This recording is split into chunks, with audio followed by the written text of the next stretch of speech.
Hey, Mo and Noah, good to see ya. Sorry about the slow start, just trying to get a couple of things done over here before I get going. Okay. Well, I hope everybody is having a fantastic night so far. About to get right to it. So, Life, please tell me you remembered the Music Park song. The Music Park song. Hey, thanks for the raid. What you can do? Welcome, Wicked members.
Okay, well,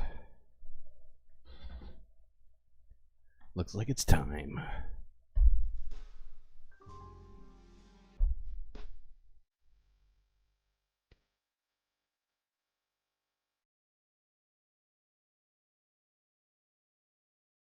Well,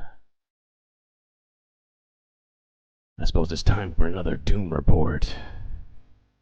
Hope everybody's having a fantastic weekend, and here at the Doom Report, we're celebrating International Women's Day all weekend, so ladies Doom for free.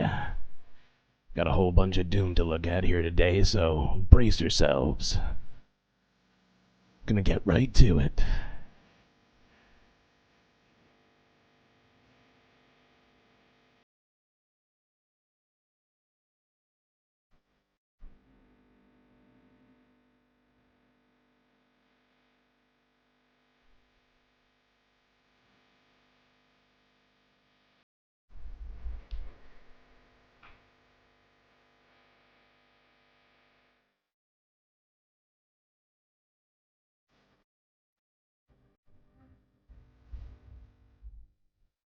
Okay, enough of the music. Let's get right to it here, folks. Got a lot to cover.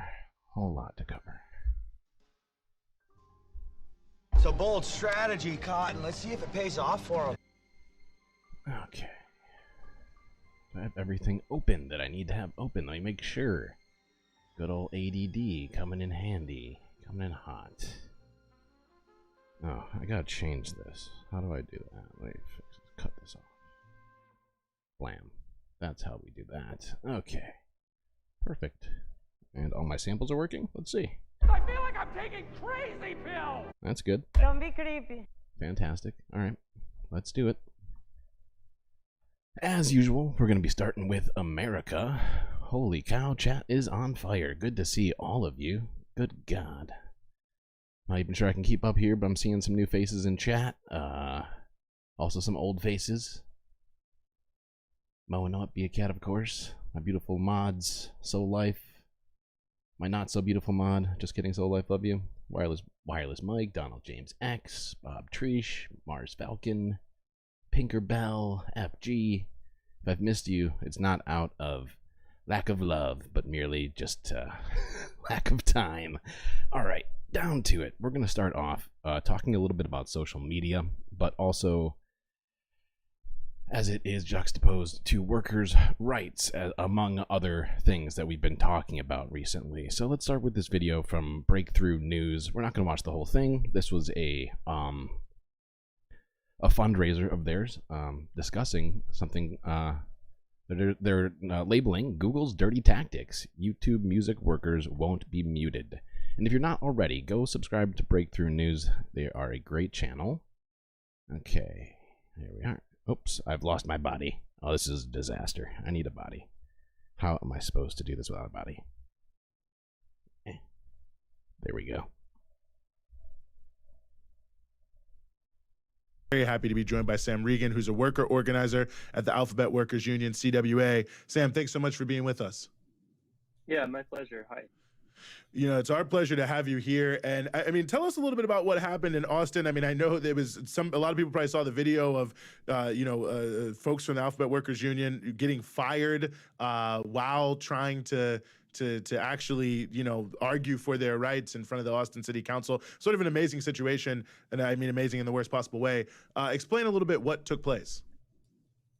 Yeah, so we're about 2 years into our union campaign and nearly a year after unanimously winning our union election. Part of it's... Do excuse his mic. It is this bad the whole time, which is partly why we're not watching the whole thing. But usually I try and just get to the important parts. About our campaign is that we've been making the legal case that Google is in fact our employer. Google, along with the other major tech companies, employ a two-tiered system where they have very well compensated, taking care of direct employees, but often, in the case of Google, more than half of their workforce are temporary workers, vendors, or contractors. They're called TBCs at Google. So Google has a really strong legal and business incentive to deny that we're even employed by them. They'll say, we're jointly employed by them and Cognizant. Yes. Alphabet is the quote-unquote parent company of Google. They happen to own a great number of things. However, if people aren't quite picking up on what's happening here, Alphabet, aka Google, is hiring a great number of third-party contractors, or whatever you would call them. Oh, shit. My brain just broke. Independent contractors. Thank you, brain. And therefore attempting to circumvent labor laws, like giving people health care, giving people, paid time off, giving them, benefits in general, among a whole bunch of other things like unionizing, and it's problematic, undoubtedly. These are Cognizant employees. From a labor perspective, it's especially important because... Wait, are we asking about the streaming software right now? Hold on. You guys are moving so quick here in chat.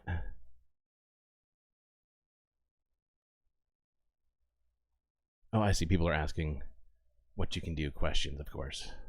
We needed to be in the negotiating room with Google in order to have the sort of leverage or representation that we're entitled to. So we were in front of City Council speaking in support of a resolution we wanted passed calling for Google to join us at the bargaining table, to continue or to quit refusing to bargain with us, recognize that we're their employers, and going through City Council, engaging in the political arena was one among many strategies to pressure them to the bargaining table outside of the legal process, which can take quite a while.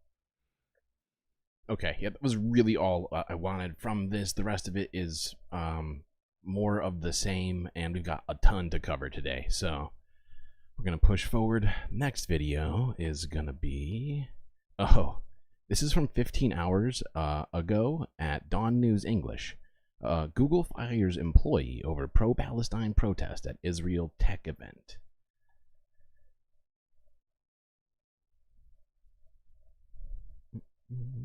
Google fired a software engineer who caused trouble at a tech event in New York City that Google sponsored. The engineer interrupted a speech by the head of Google Israel, Barak Regev, and was let go for interfering with an official company-sponsored event, according to reports. The employee was speaking out against Google's Project Nimbus, a $1.2 billion cloud computing contract with the Israeli government. He shouted phrases like, "I refuse to build technology that empowers genocide," and claimed that Project Nimbus endangers Palestinian community members. A campaign group called No Tech for Apartheid accused Google of retaliating against the engineer and said the fired worker was proud to stand up against complicity in genocide. Well, short, but to the point. You know? And granted, it is a complicated situation protesting at work, but you know, that man chose the right decision to protest. I mean, Google is investing as Israeli bombs right now. If you're not familiar, earlier, I think maybe 6-7 months ago, I gotta look this up, but there was a very large research installment facility that Google / Alphabet is building in Israel right now. And you could say they're kind of complicit. So life, you hate everything? Don't hate everything, pal. And I'm sorry I said that you weren't beautiful. You are beautiful. Good to see you, Pitchforks. Good to see you, Shade Dragon. Got all the dragons in chat right now, it would seem. Or no, we're missing the Morbius dragon. At least one Morbius.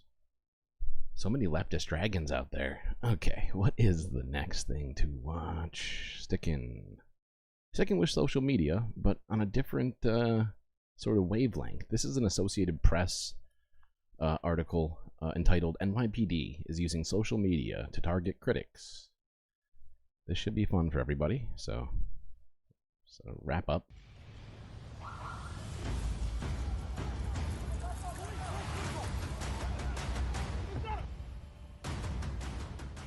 New York City Police Department is leaning into a more aggressive role on social media, embracing a combative and at times controversial posture on platforms like X and Instagram. NYPD officials say these videos are supposed to be intimidating, and they say that their rhetoric on social media is intentional, trying to clear the air around the department and make jobs for their cops easier. Anyone that commits any act of harm against one of our New Yorkers, we're going to find you, we're going to arrest you, we're going to bring you to justice. But critics of the new social media policy say the department is going beyond their public safety responsibilities, at times engaging in politics and putting people at risk when they target them by name.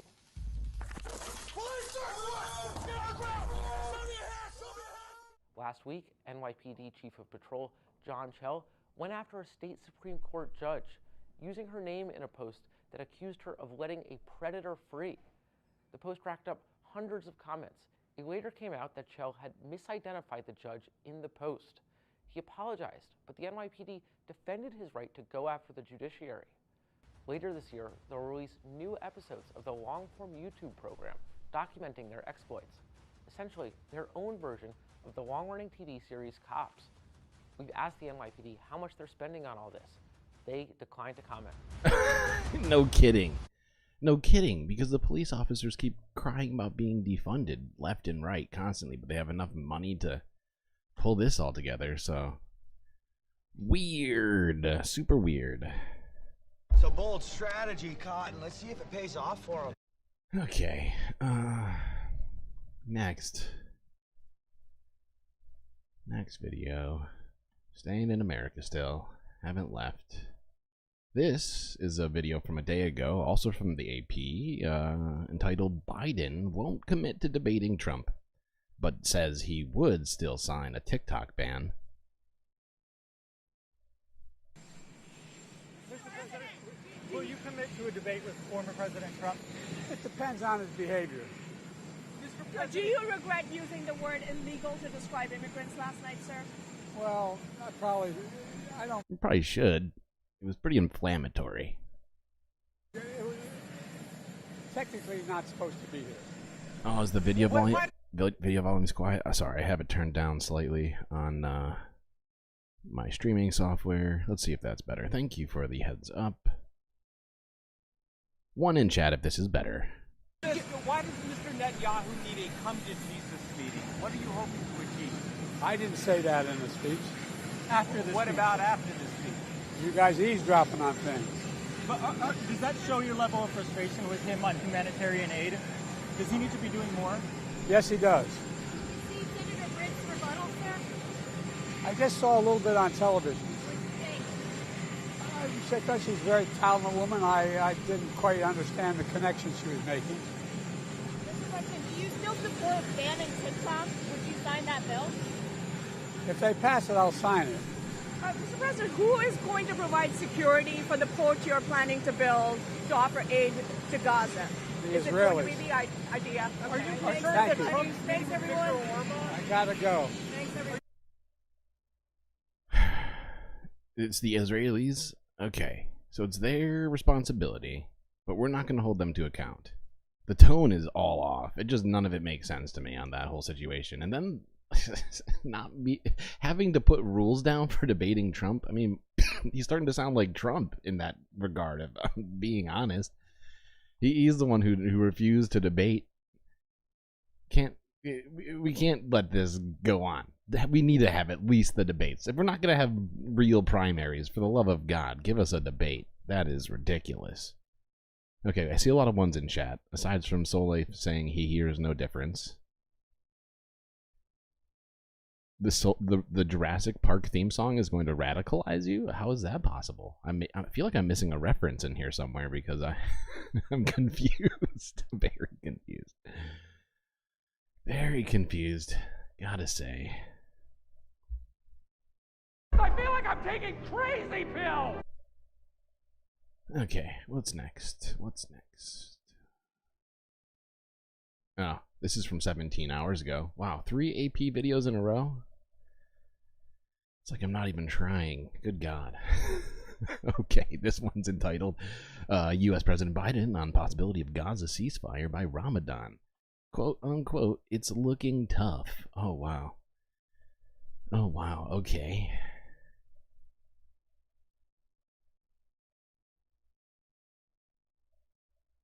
And what are you holding? Will there be a ceasefire by Ramadan?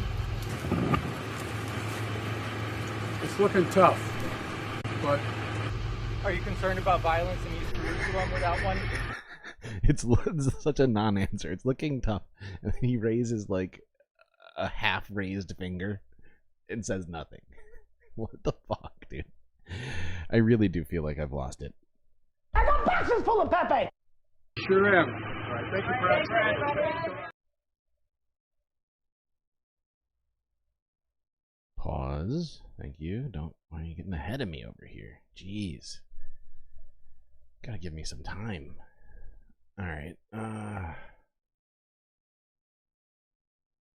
Now, do expect that this next piece is gonna be slightly... What's the word? I want to say biased. This is Reuters discussing the current situation in Haiti. It's entitled Haiti Violence Pushes Government Towards Collapse. Okay, let's do that, huh? Political activist Mathieu Marcelin was greeted with excitement on Friday after he escaped from prison in Haiti.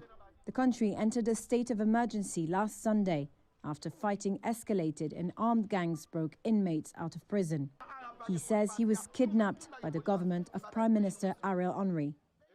I wasn't imprisoned, I was kidnapped. The criminal government headed by Ariel kidnapped me. The god of life saved me by the skin of my teeth. Months of violence have pushed Haiti's government to the brink of collapse and forced thousands to flee their homes. And increasingly powerful gangs are asking the country's prime minister to resign. Meanwhile, Henry remains outside the country, seemingly unable or unwilling to return. Guy Philippe, who helped lead a coup in Haiti in 2004, says he should not return. He had an agreement. He would resign and step down in February 7th this year. But he hasn't done it. And still, he's still having the backing of those big countries that say that they are our friends. So I think he should stay where he is now for for the Wow. the best. It will be I good for the am country. pleasantly surprised by this Reuters video. I expected it to involve zero context and just be. I honestly missed watching it in full. Like I was listening to it, but I didn't actually watch it with my eyes. I'll be honest, and so, wow, I really am starting to feel like this piece is much better than I was expecting. Where he is Context. and let Haitian decide Holy their shit.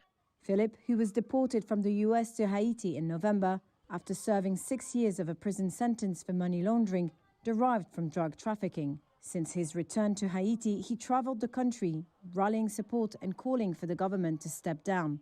Henry's spokesperson did not immediately respond to a request for comment. Of course he didn't, because he's hiding right now, because it's like a puppet. Okay. Yeah, what was I doing? There was something I needed to do.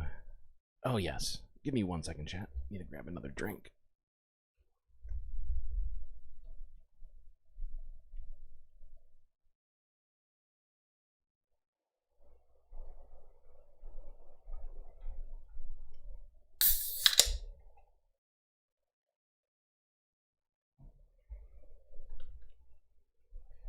There's a lot of dinosaur and Jurassic Park talk in chat, I'm noticing right now.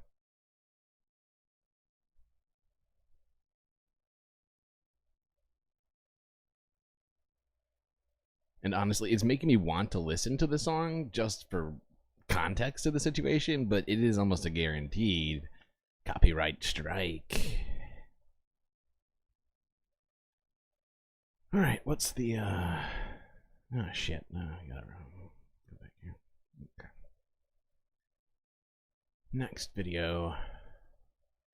Gonna be moving over to Ukraine now. This is CBC. What to expect from Russia's tactical level offensive operation in Ukraine. Let's see. In Ukraine, a Russian bomb landed near a block of apartments in the southern city of Kherson overnight. Officials say it wounded a child. This is video released by the regional government. It says the attack damaged apartments and nearby roads. The video and its date have not been verified. Officials from a nearby region say another Russian missile also killed a teenager. Since February's capture of the strategic town of Avdiivka, Russian troops have continued their advance westward. And they're now attacking 5 key areas along the front line. For more on these advances, we're joined by Andrew Razoulis. He's a retired Department of National Defense official and a fellow at the Canadian Global Affairs Institute. Thanks for joining us today. Morning, Linda. So, President Zelensky warned Russia would start a new offensive in the spring. We've certainly seen a number of drone strikes, a number of deaths over recent days. Has this already started? Oh, yes. It's a question of degree and tempo. The Russians are now, as you've just described, in fact, are on what we would call a tactical level offensive operation. They are continually moving westward along a 1,000-kilometer front, depending on where you're looking. Now, what the speculation is that in the spring, once the weather clears and the ground hardens. Wow, chat, we're gonna believe me. We're gonna be getting to Gaza. I'm trying to slowly lead us into Gaza, okay? Because today is a very Gaza-heavy day, as it has been almost every single day that I have been doing this stream. Do not worry, Bad Lefty. Do not worry.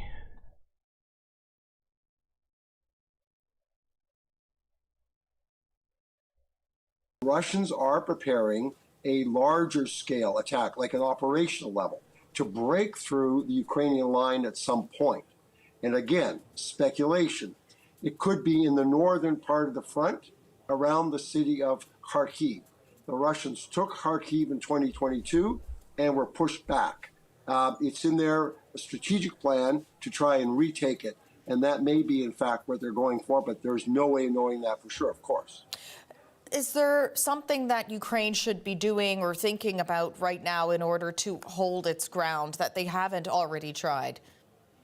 Ukraine has not put in very many fortifications, defensive fortifications, to the extent that Russia did in late 2022 after they were pushed back through large parts of Ukraine in that initial assault. And that's what saved the Russian position last summer when the Ukrainians tried to break the Ukrainian-Russian defense lines and failed. Now, you know, the devastation in Ukraine is still vast, and it's still important, and we gotta cover this stuff. You know, every time I see photos of it, like especially like all these new photos, I'm just like, Jesus, it really has escalated over there. It's not looking good. AC is delirious from sleep deprivation. Okay, AC. You killed. Oh, I hope you didn't. I mean, I hope your co-driver is still alive. My God, that. Oh, wow. I feel like that was an overreaction, if I'm being perfectly honest. The Ukrainians have been really focused on their objective to push all Russian forces out of Ukraine, including Crimea, to the 1991 borders, and they have put their emphasis on the attack, not so much on the defense. But now they really have to focus on the defense, since the attack is not a viable military option for the Ukrainians at present. Yeah, and part of that has to do with this ammunition shortage that we've been talking about over recent weeks. Can you foresee Russia being able to make even more advances because of that? I feel like it's pretty clear. It's certainly possible. The shortages for Ukraine are in terms of artillery, as you described, the shells, but also equipment and people power, soldiers. The Ukraine. Okay, yep. That about wraps up what I needed to hear from him and on Ukraine for today. Okay, this next story is not a serious one. Well, it's serious. It's sad, but in no way, I think, does it really compare to a lot of the stuff we cover. But as you all know, I like to slip in random bits of fun in here, and or maybe not doom, you know, maybe just events. So let's see this next video.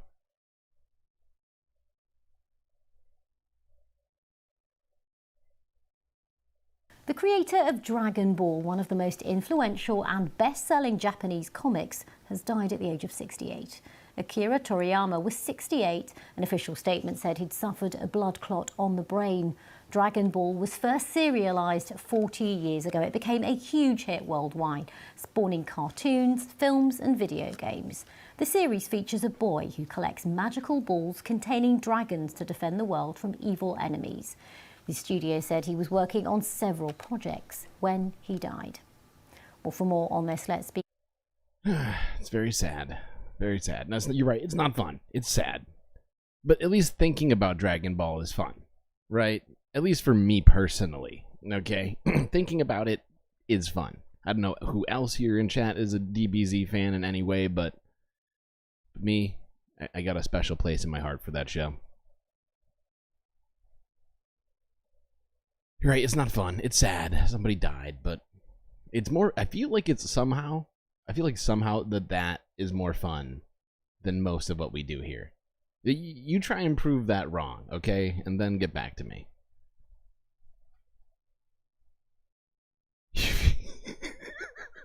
So oh God, you feel like you're gonna die exactly like that, but with less money. That's tragic. See, that's tragic right there. You even like GT? Oh wow, pitchforks. Okay, okay. I see ya. I see ya over there, pal. Loud and clear.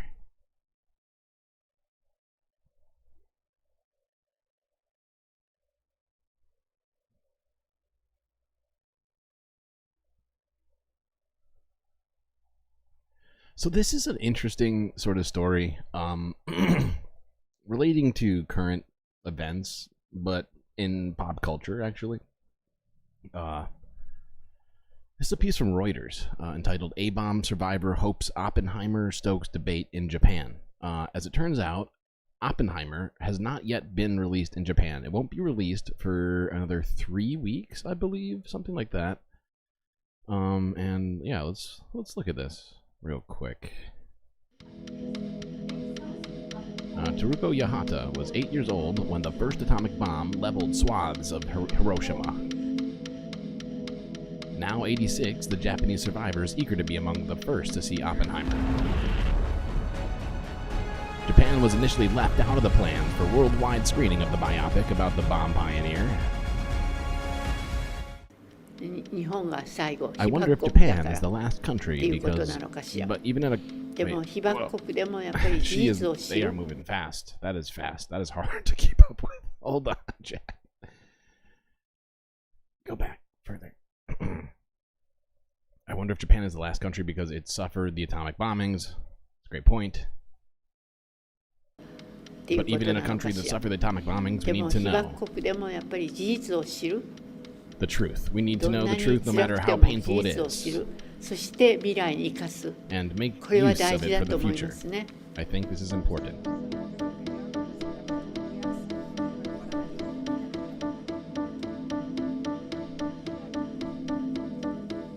She learned English to help tell her story to foreign visitors at Hiroshima's bomb museum. I don't hold a grudge against Mr. Oppenheimer himself or anything like that. It's a much bigger issue. As an atomic bomb survivor, the thought of developing, manufacturing, and actually dropping the bomb still sends chills up my spine. I think the Oppenheimer film should be screened in Japan so we can learn from it.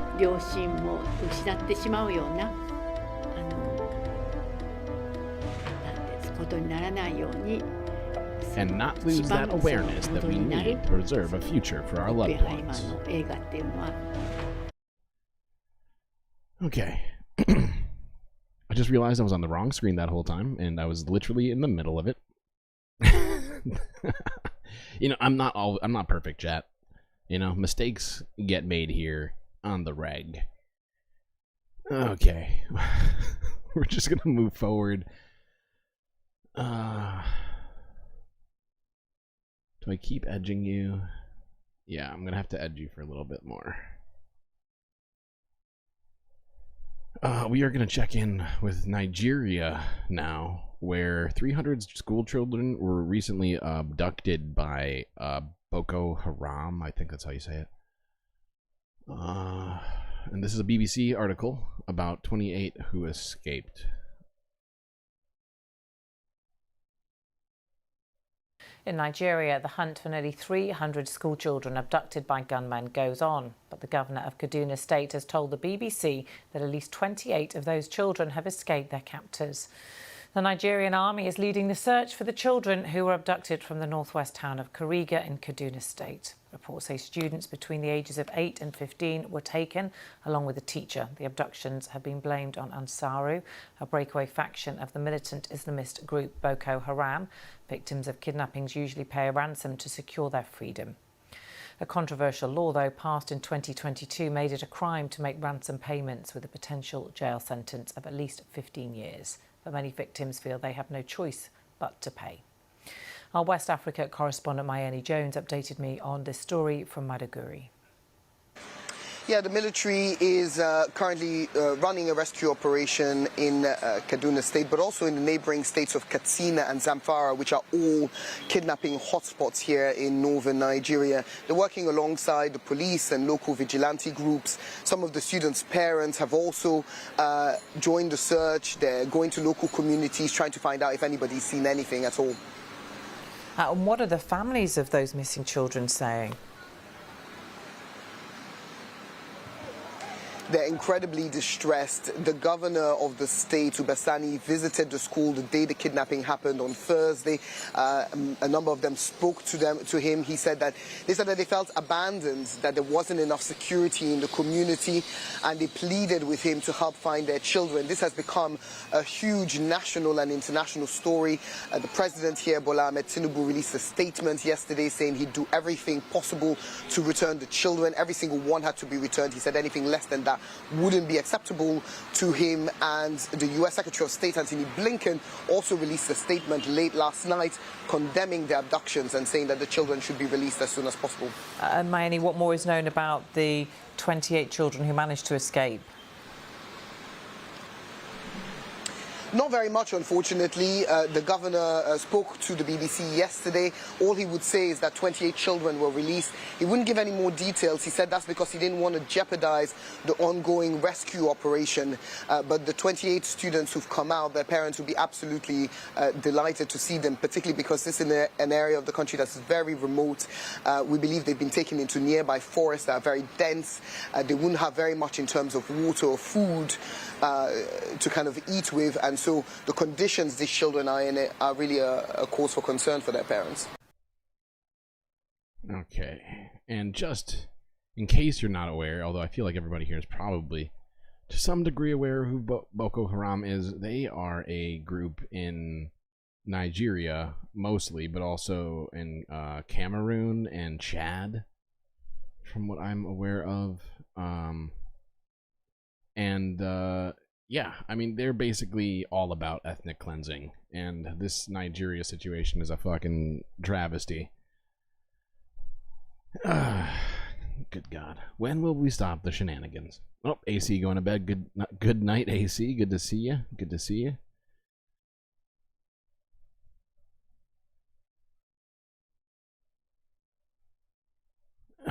But yeah, next video, what's on my list here? Hate having to go back and forth between screens to keep track of this. Oh, oh, you've been edged. You've been edged up to the edge now, chat. We are now about to start grazing our way slowly into the Gaza conflict here. This next video is discussing agriculture in the Jordan Valley. And the impacts of the Gaza conflict.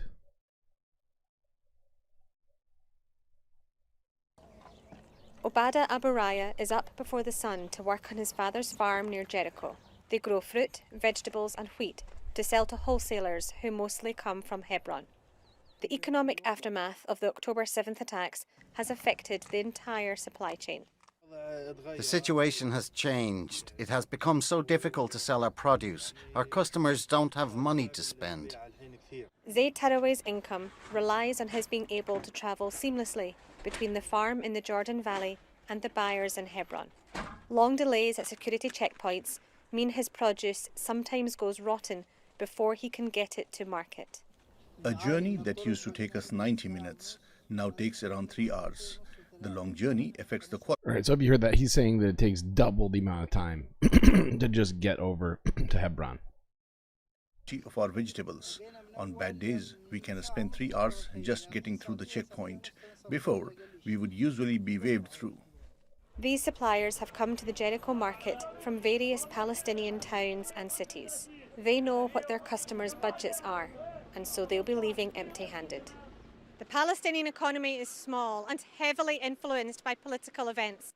The October 7th attacks caused a huge economic shock. The two sectors that are Jericho's biggest employers, agriculture and tourism, have both been badly hit. Taisa Al-Hamidi is the chairman of the local Chamber of Commerce. He says Palestinian labourers in the occupied West Bank who worked in Israel had their permits revoked, and that has tanked the economy. More than 100,000 people were working in Israel, but they cannot do that now. They would bring $266 million per month into our economy. For 5 months, that money hasn't been coming in. In order to survive, all businesses need a desirable product and someone to buy it. It might come to the point where farming in the Jordan Valley is no longer a viable enterprise. Claire Herriot, TRT World, Jericho. Yep.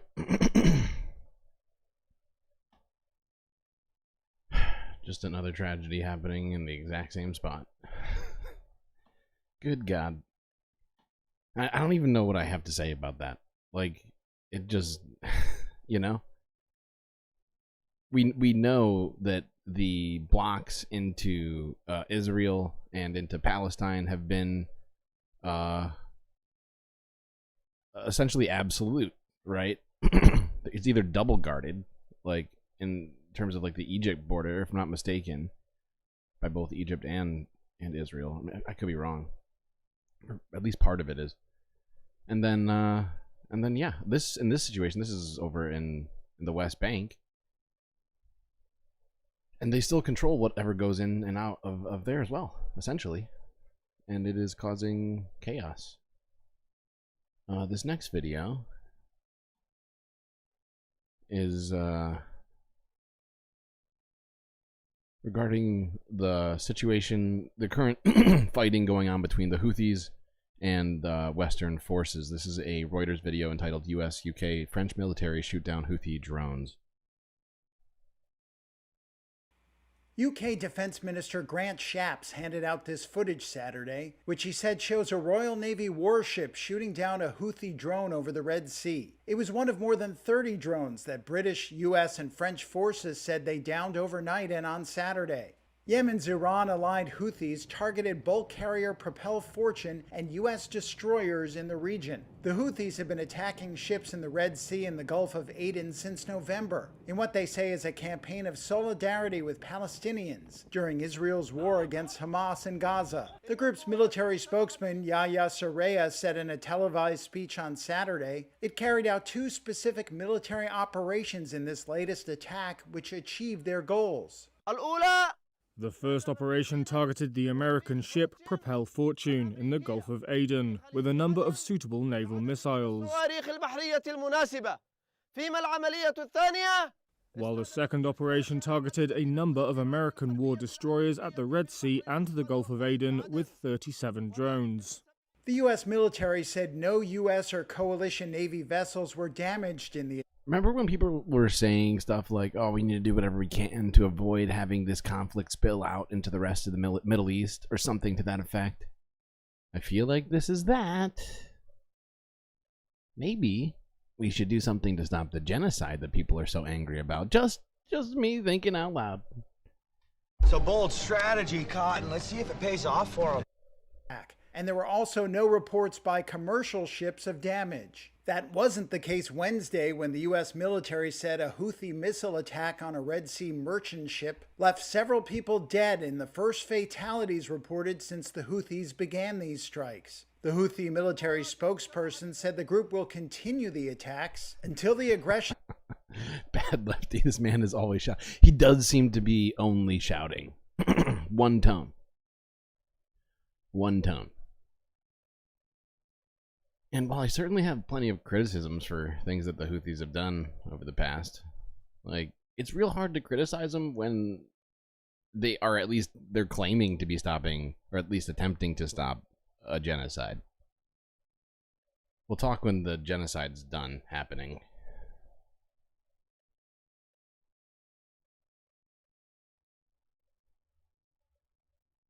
Alright, what's the next one? Yes. So this is something I've kind of been talking about. And since it's so short, I'm just going to play right into it here. This is a Middle East Eye video. U.S. signals leadership shift amid Gaza humanitarian crisis.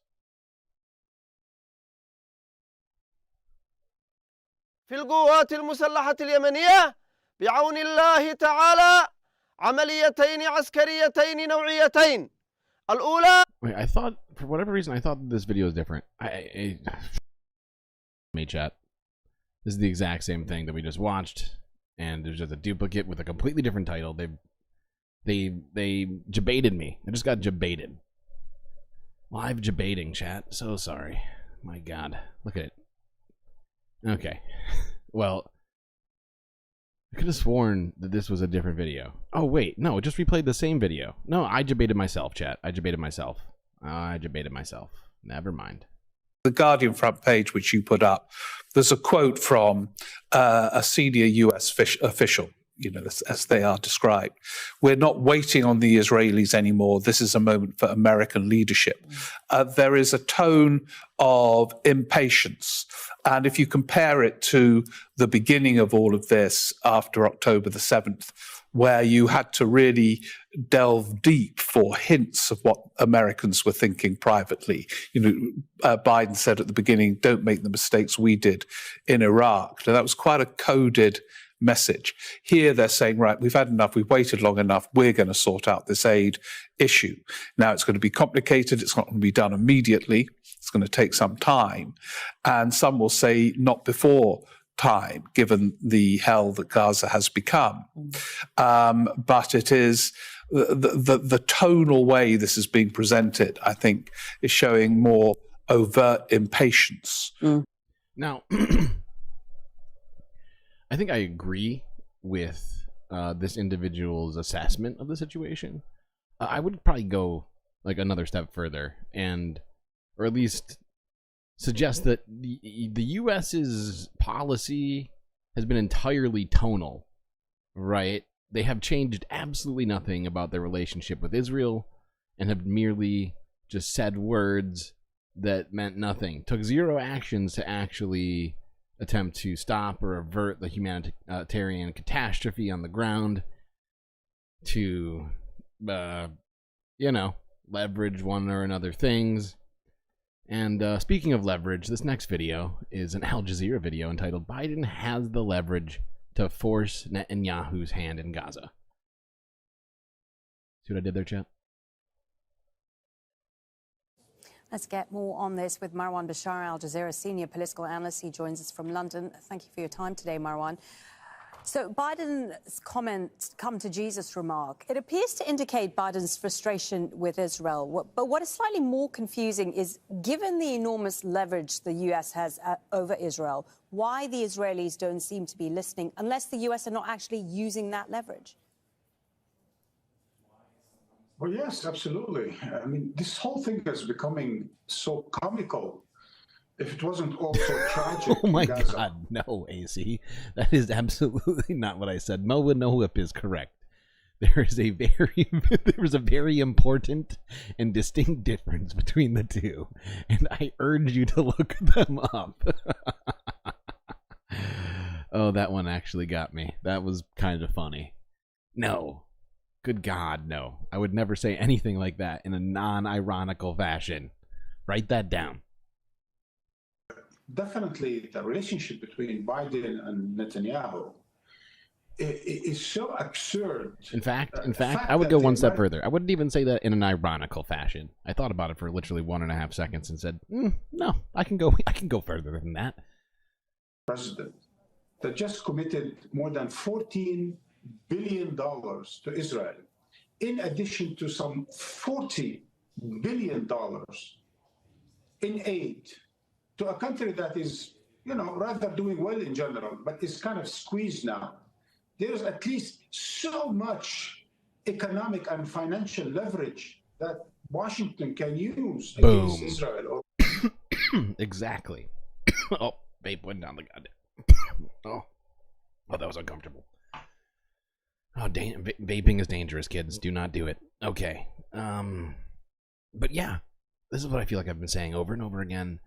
We have economic and military and other sorts of levers that we can pull politically to stop, to mitigate what Israel's been doing, to get them to think twice about what they're about to do when they commit war crimes, when they drop bombs on civilians, and they go out of their way to destroy civilian infrastructure. You think it would at least give maybe pause, at the very least. Israel, but it's not using. And then there's the arms. America has basically opened its storage for ammunition to give to Israel. 83% of the bombs, of the ammunition used against the people in Gaza to commit the genocide in Gaza are American bombs and ammunitions, at least according to one American congresswoman. So there's so much leverage. It is so easy for the American president, if he is really serious about dictating to Netanyahu what he must do, at least on the humanitarian front. I have absolutely no doubt that he can do that without the song and dance, without the theatrics that he's involved in, without all of the politics and the public relations. Washington can and must use its leverage in order for Israel to allow more humanitarian aid into Gaza and to stop the war. Yeah. Well, at the very least.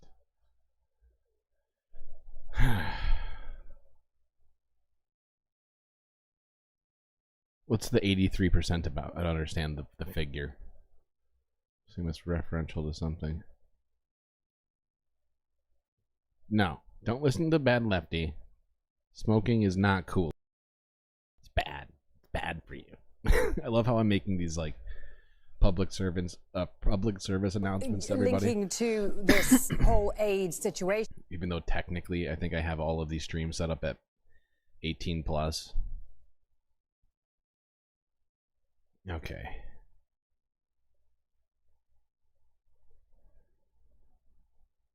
This next video is leading into a bunch of videos. Maybe we won't have to watch them all. Hopefully we won't. But the first one that we're going to start off with is a global news video which came out 5 hours ago saying that at least 5 Palestinians have died in Gaza in freak accidents where airdropped boxes fell on them, killing them. The food that was supposed to save them killed them. So, let's brace ourselves for that. Critical aid being loaded up at the port of Larnaca. It's a short journey across the sea from Cyprus's east coast to Gaza, but one that comes only after accelerated Ow. That's loud. I hate this. Be better. Alright, try that again. Loaded up at the port of Larnaca. It's a short journey across the sea from Cyprus's east coast to Gaza, but one that comes only after accelerated international efforts led by European Commission President Ursula von der Leyen. We are launching this Cyprus Maritime Corridor together. Cyprus, the European Union, the United Arab Emirates and the United States. The Cyprus Maritime Corridor aims at scaling up aid by complementing other routes that include the all-important Rafah crossing point from Egypt and the airdrops from Jordan. It is also clear that we are at a point where we simply have to unlock all possible routes. This as 5 Palestinians were reportedly killed. Oh my god. Her mic is so tinny. It is blasting my ears out, I swear to God. At least 8 more wounded by airdropped aid. A tragic incident believed to be caused by a parachute failing to deploy. In general, airdrops are insufficient given the scale of the crisis in Gaza, says this UN advisor to the Human Rights Council. The consensus amongst all humanitarian workers and professionals and experts is you use airdrops as a measure of last resort when you're desperate.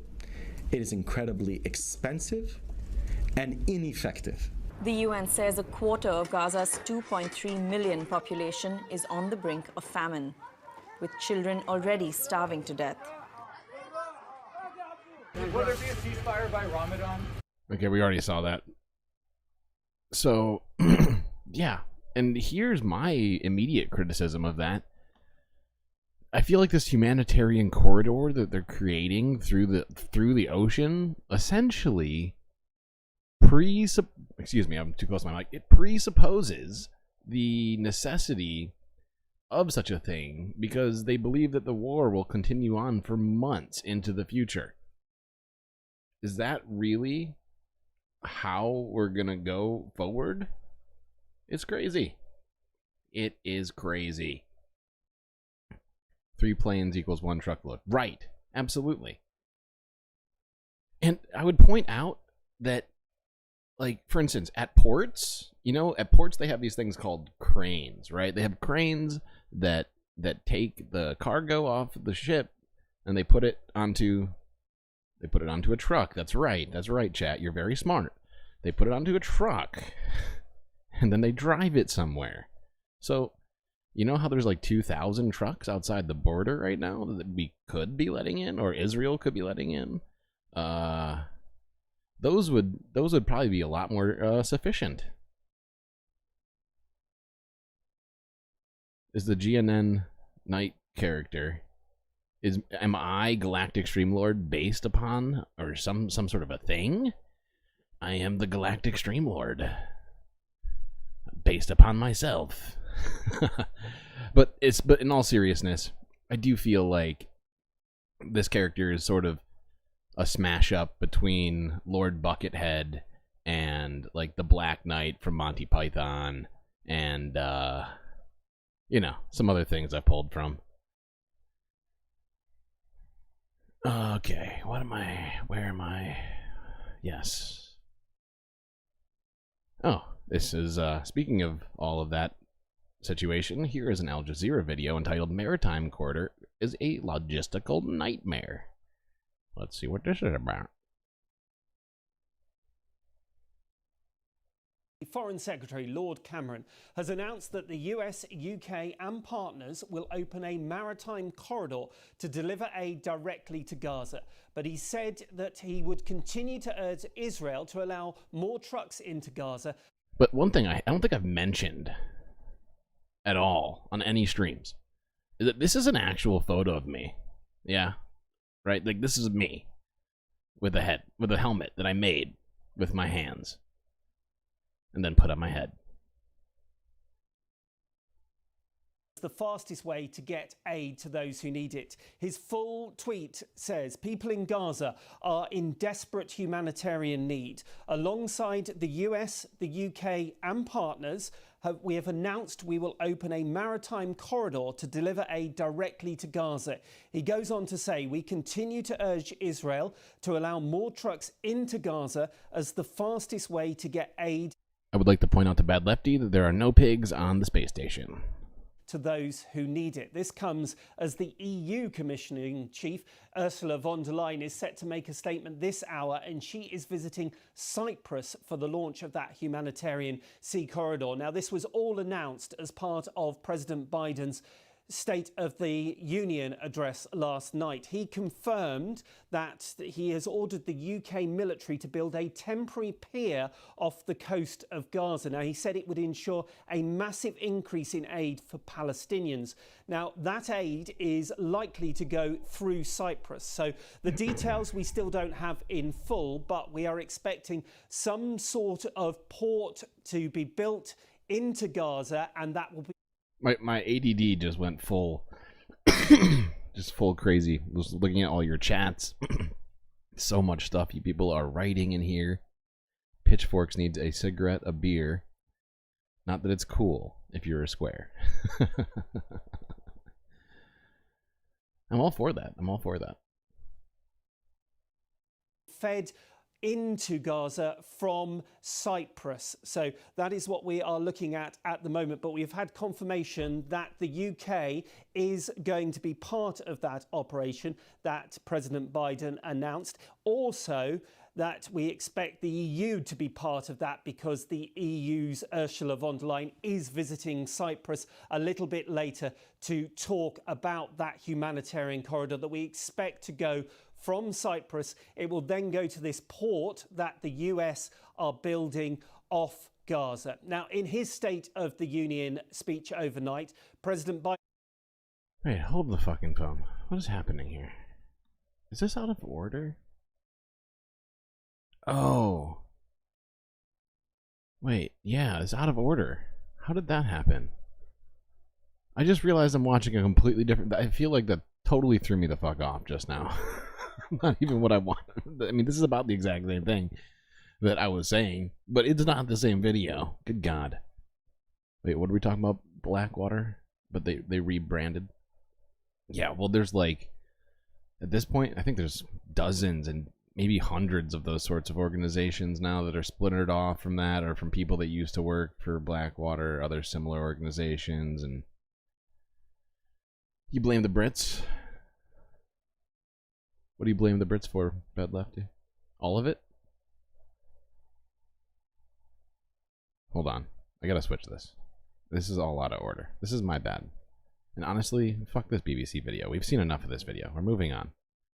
This next video is a Al Jazeera English video actually entitled "Maritime Corridor is a Logistical Nightmare."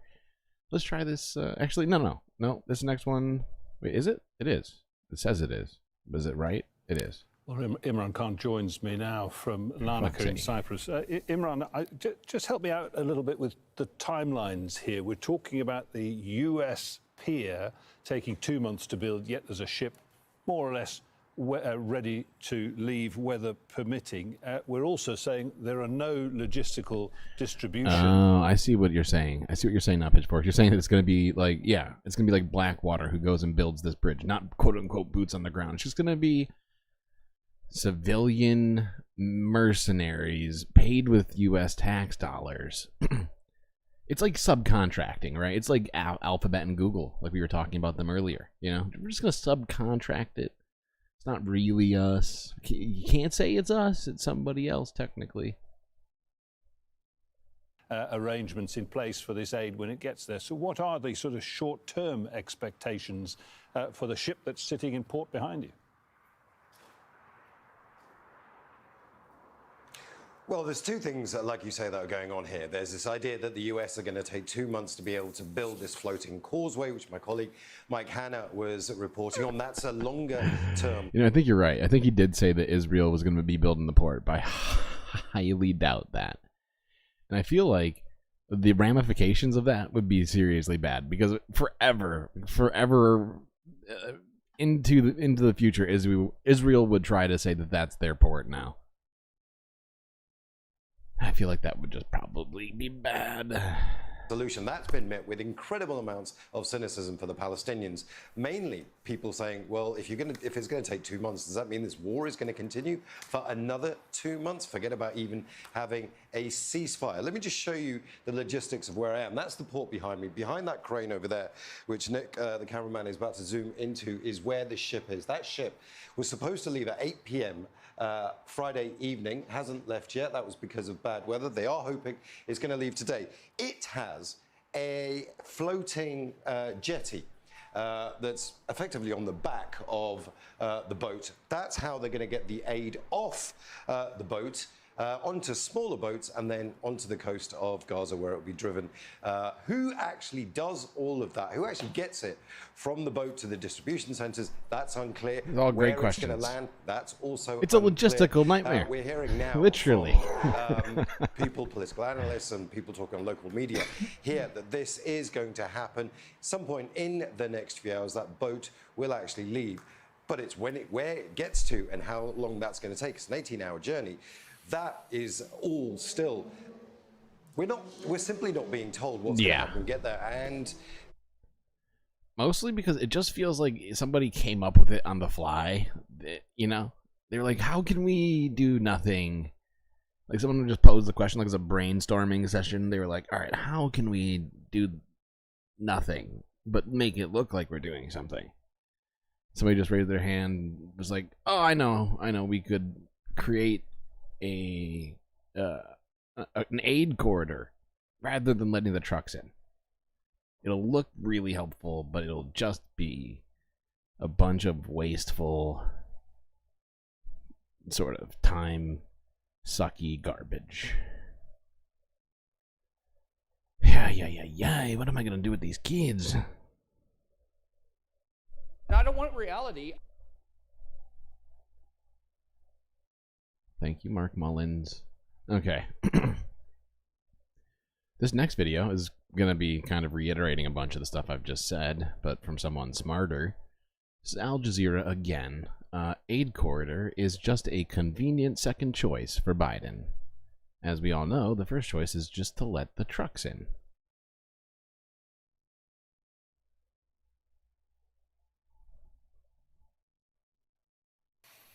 Well, Sultan Barakat joins us here in the studio. He's a professor of public policy at Hamad bin Khalifa University. Thank you and good to see you. We're talking about the maritime corridor that's being opened up from Cyprus to Gaza, this pier that the US Navy is going to be building off Gaza to try and get much needed aid in. Look, the first question that strikes me is, it's interesting that we're suddenly now focused on what's happening on a Mediterranean island in a port called Larnaca, when we should be looking at what's happening at trucks. Oh my God. Oh my God.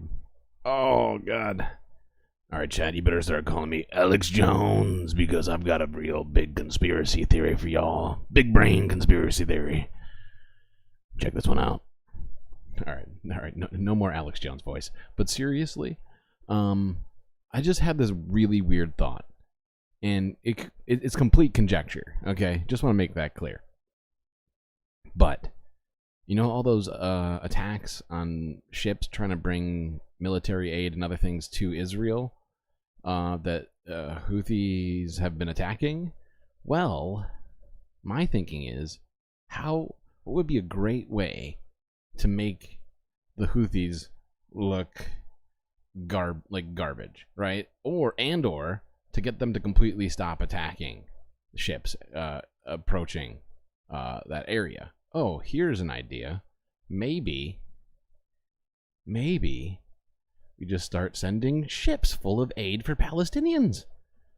You're gonna attack ships filled with aid for Palestinians? What? It's a bold strategy, Cotton. Let's see if it pays off for them. Okay, I'm going back to this. All right, enough of that conspiracy theory for now.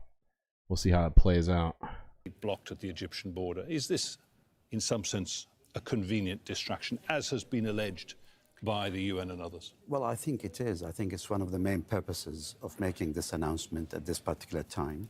The other one, of course, it serves domestically for President Biden, given the pressure on him to say something constructive related to Palestine, particularly during the State of Union address. He had hoped to be able to present a ceasefire. That wasn't happening, so this is a convenient sort of second choice for something that he can offer to the Americans. And you can see from his partners in this project, I mean, it's the EU and Ursula, what's her name, Ursula von der Leyen, yes, and the United Arab Emirates. And those are all sides that were very pro-Israel. Yeah. And suddenly now they're trying to come up with an alternative.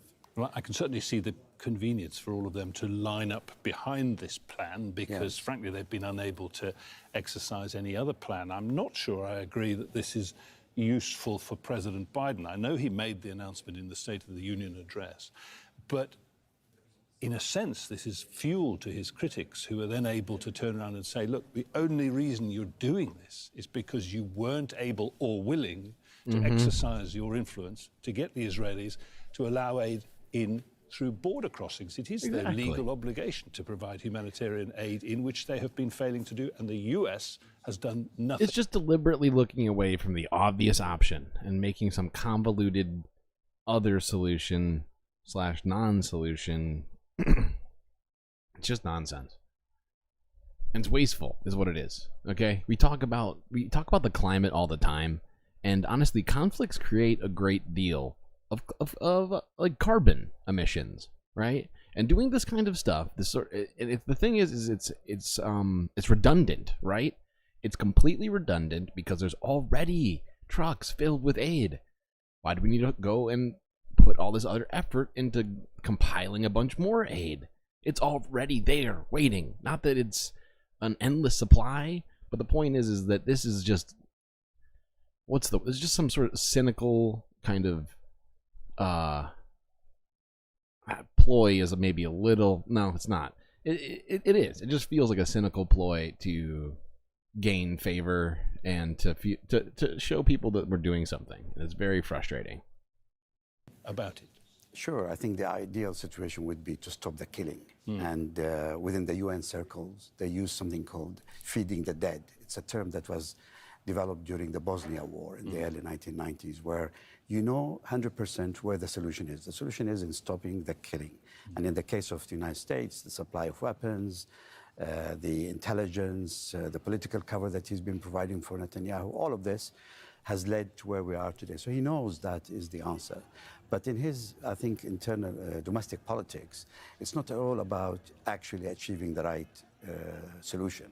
It's about the vibes. It's about the message that he's sending out there. He's trying to present himself as sympathetic with the Palestinians and try and win some of the Arab American votes. But when it comes to the practicality, There has never been a problem in crossing the Mediterranean with aid. Aid has been coming to Al Arish. Al Arish is a Egyptian port very close to Gaza. The problem is in crossing the boundaries of Gaza. That's number one. And number two is in distributing the aid. With Israel having destroyed the infrastructure, Yeah. even if you were to bring the aid to a point on the coast within Gaza, you're only going to create another bottleneck. There is no way to redistribute this aid as it should be across the strip. And of course, this is what I think most aid agencies will be thinking about. It's not about getting it just in. It's how do you get it to the individuals that need it most. Yeah. And the fact is that all the roads are effectively destroyed in Gaza, right? There's certainly sections of them that are working, but if you're trying to get aid trucks from one side of Gaza to the other, to the people that need it, and yeah, I feel like we've said the phrase logistical nightmare like 7 times already on the stream, but it's absolutely that. Don't cry, bad lefty. It's gonna be okay. We are here together to try and get this, get through all of this doom and horrible garbage.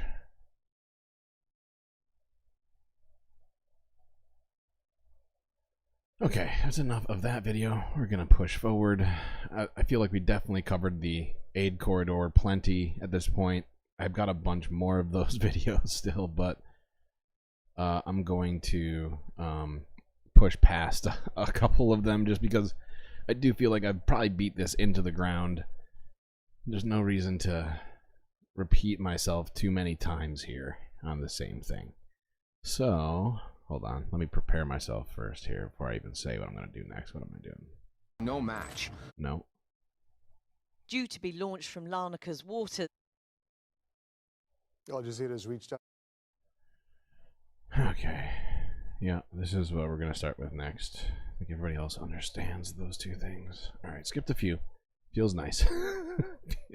Seems good, chat. This next video doesn't seem good, but we are going to watch it. This is an Al Jazeera video entitled Israeli Airstrikes Target Overcrowded Rafah and Central Gaza. I feel like I'm a broken record. I've said this like a dozen times. But airstriking Rafah, the place that Israel said was safe and where the northern Gazans and central Gazans should go, is...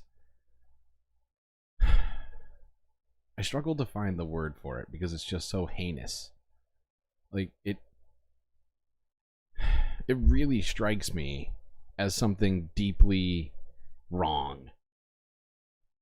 You know? Because in a way, even though it was deeply fucked as well, the dropping of all those flyers and telling people to leave their homes because they were no longer safe, because Israel planned on completely destroying all of northern Gaza, that was disgusting. But at least it maybe gave those people some degree of hope that there was safety somewhere. They went to that place eventually. We all saw the videos of them basically doing a mass exodus from northern Gaza down to Rafah, and then you know they're still bombing it and talking about doing a ground invasion, and it's fucking crazy. I feel like I'm taking crazy pills. Okay.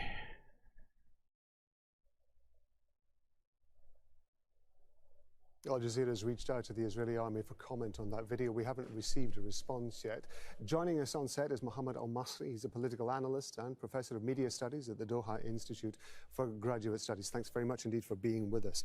Now, the Israeli military, we've seen over the last several months, regularly releases its own body cam film to show the way that its operations are progressing in Gaza. How surprising is it that we are seeing Israeli body cam video which clearly shows the Israeli military in an extremely bad light?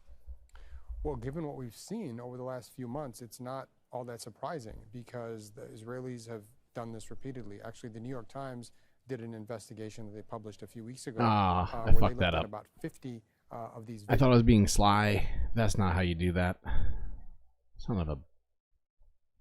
For the last few months, it's not all that surprising because the Israelis have done this repeatedly. Actually, the New York Times did an investigation that they published a few weeks ago where they looked at about 50 of these videos that Israeli soldiers themselves posted to TikTok and other social media sites. And they're posting themselves, or recording themselves, I should say, vandalizing shops and classrooms. They're recording themselves doing what in international law is called an unlawful destruction, where they're just destroying civilian infrastructure seemingly for play. They're oftentimes mocking Palestinians, where they're sipping cocktails or smoking hookah pipes while they are detonating, putting their fingers on the detonator button to blow up a residential building, and a whole host of other things that international law experts would say are clear war crimes. So given that larger backdrop, that larger context, I can't say that I'm shocked to see this video, especially given that we know that there's a genocide case ongoing right now. Israel is going to be taken to trial.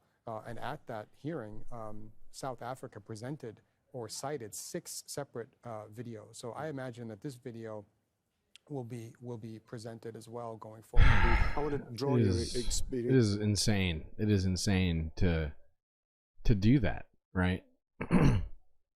The deliberate killing of unarmed elderly civilians by chasing them down. And I think I saw a different video relating to this where you could see them talking to each other about how this elderly man was hiding under the bed for his life and were effectively like mocking him. And before they killed him, before they murdered him in cold blood. In terms of your background as a professor of media studies, given the circumstances, is it surprising that this video is able to get onto social media so easily, given that one would imagine any military in the world, with body cams particularly, one would imagine have some sort of secure system for checking that video before it goes anywhere and make sure that it can't be leaked? It's surprising, is it not, that actually this stuff is appearing at all? From that standpoint, it is surprising, right? Because, as you said, Israel, you'd think, would be sort of exercising more control. But clearly, soldiers are just, in many cases, posting these videos themselves, right? And so some of it may be sort of difficult to control when you consider how many soldiers are in and out and on the ground in Gaza. Now, I think what we have to remember is that Israel is losing the public relations war, right? There was a survey done not long ago that showed that in 42 of 43 countries, Israel's favorability rating had gone down. And I think these videos that are posted to social media that people are accessing on TikTok and Instagram and other sites are one reason why. In fact, their favorability rating went down 18.5 points in just 3 months, which is a massive drop. I think Israel knows that. Yeah. Now, your guess is For sure. as good as mine as to why they're not doing more, given that they know that they're losing the public relations war, to sort of censor this or ensure that this sort of content doesn't make it out onto the internet. Just very briefly, I want to ask you. And yet, the thing is that the IDF has a YouTube page. They've been putting plenty of stuff on the internet that they're proud of, but when they find something they're not proud of, they try and keep it secret. But they do seem pretty blatant. Most of the actual, like, there's clearly a difference in approach between the soldiers and between, like, the PR wing, like the Hasbara people of the IDF, right? They're trying to claim no war crimes. Meanwhile, soldiers are posting some of the worst fucking stuff imaginable. Pitchforks, it's okay. Men cry too. Men cry too. Yes, correct, Pitchforks. That's right. Most of Gaza are under 18. What is next on the list? Check the list. I'm just gonna try and smile through all this disastrous garbage. Wait, don't tell me that this is in the wrong order. Refresh this. Tell me this is in the right order, please. Oh, God. Yeah, no, I get it. Yeah. As somebody who's played plenty of, like first-person shooter video games and stuff with gore, zombies, and all that sort of stuff, it doesn't bother me so much. But you see children, dead children, burned and wounded children crying, looking like they've seen death, it shakes you to the core, I feel like. At least it does me. I'm shaken by it. That's for sure. Yeah, this is in the wrong frickin' order. Hold on, chat. I gotta do something here while we are talking, because somehow part of this is out of order, sending me into a complete tailspin here.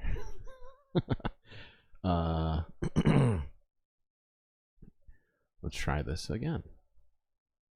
Now, if I refresh you, will you be correct? Let's see. Let's see. Will you be good? Al Jazeera has reached out to the Israeli army for comment on that video. We haven't received a response yet. Pause. Joining us on set is Mohammed Al-Masri. He's a political analyst. Oh my God, please pause. Thank you. I need to find a way to cut down on the number of windows I am using. It is out of control. Okay.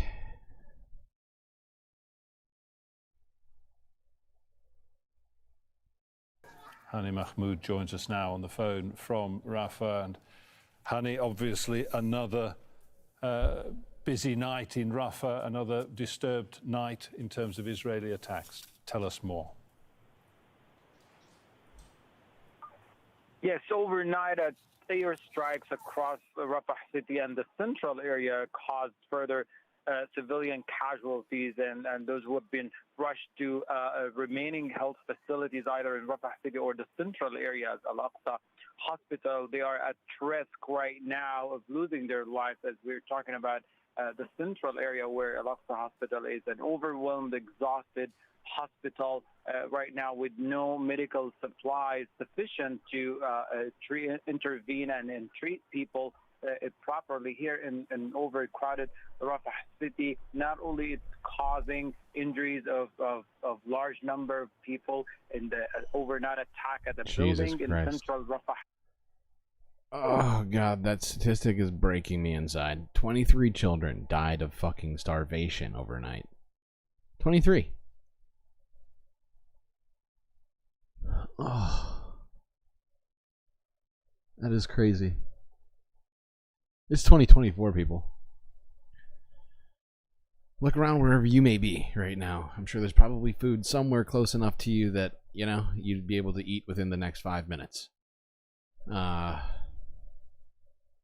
And, you know, the only reason for children to be starving like this is greed. It is cruelty. And it's just basically unexplainable in any other way. And it is frustrating to see this kind of shit over and over again. I'm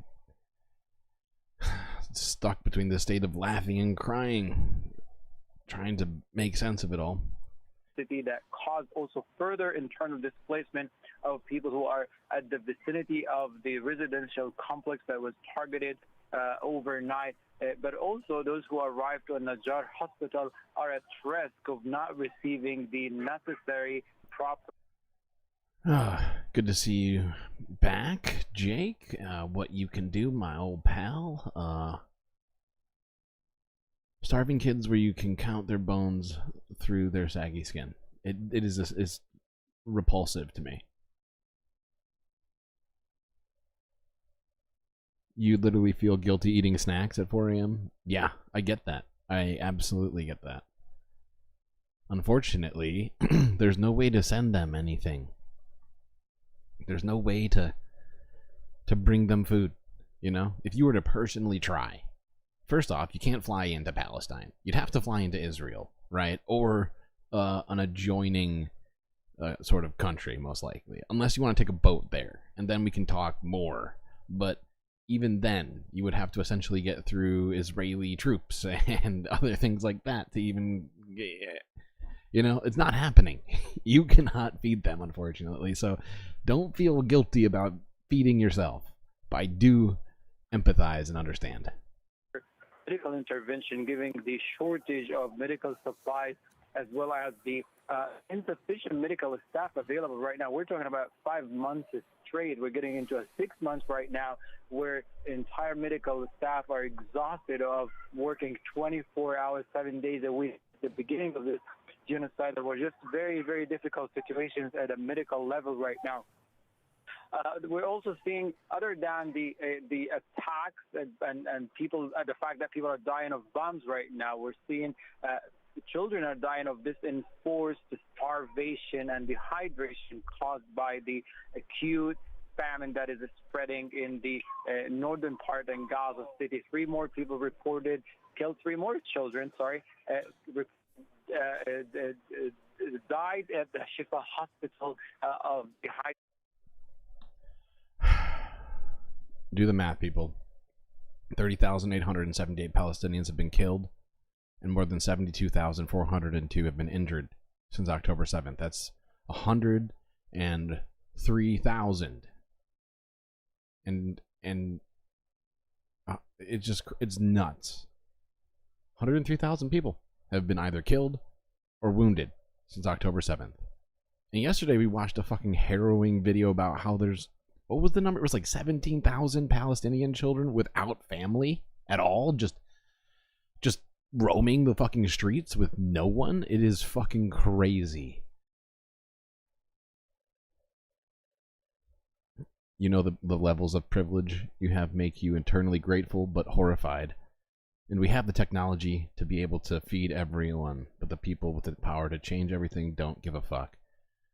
Sorry for some of my editorializing there. But yeah, we have the technology. We can feed them. We can stop the genocide. Sorry, that was my attempt at a $1 Million Man reference. Anyway, moving on.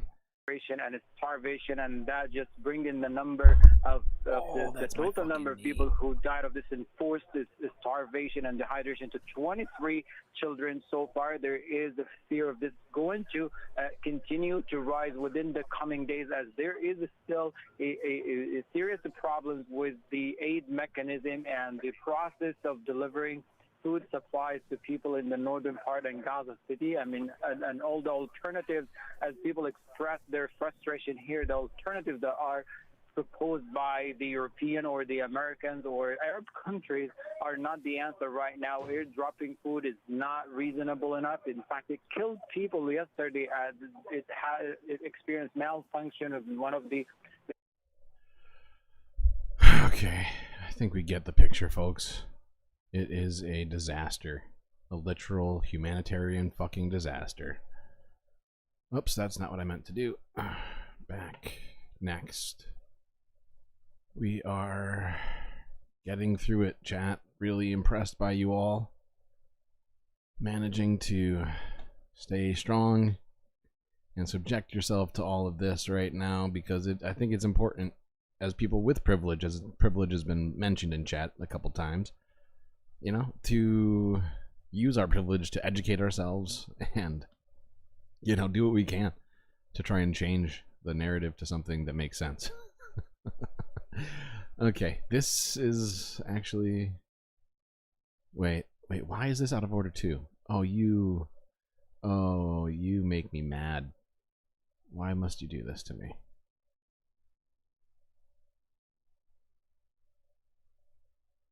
Actually, that one might have been my fault. Look, chat, you know, organization, while it might seem like I've got some stuff together, it's not necessarily my strong suit all the time.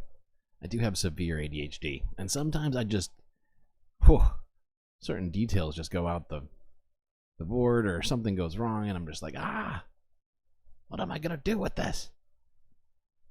Okay. This next one is a BBC News article saying Gaza aid ship expected to... Actually, no, you know, we're going to skip this fucker. We already know... We've seen enough of these freaking aid ships, okay? And don't get me wrong. Let's hope that the aid ships actually get there and help people, but it is fucking annoying to even be in favor of something that I know is this pseudo-helpful way of doing a little PR. Okay. This actual next one is from Al Jazeera English, entitled Ramadan Preparations in Gaza. Palestinians to mark Holy Month in midst of the war.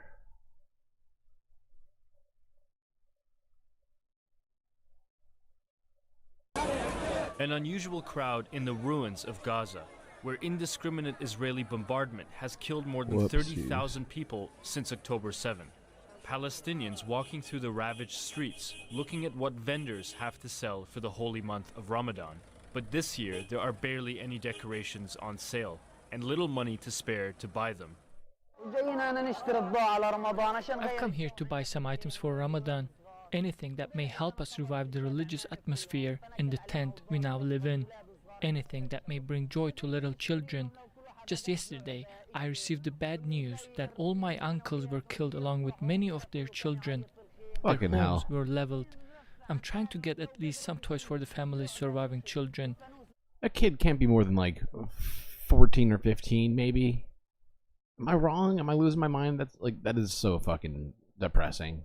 I feel like hearing these stories is becoming commonplace now, because every single day I hear another one, and all I feel I can do is like try and keep myself from getting jaded and like immune to these tragedies, because you do that and you look away, and then you can't. It's, it's just that one hurts inside. All right, gonna keep it going. Something to lift up their spirits. Muslims worldwide will begin observing the holy month in a few days. Despite ongoing war, around 2.5 million Palestinians will follow tradition while displaced from their homes. And many have been doing what they can to decorate the streets and tents. But it's proving to be difficult.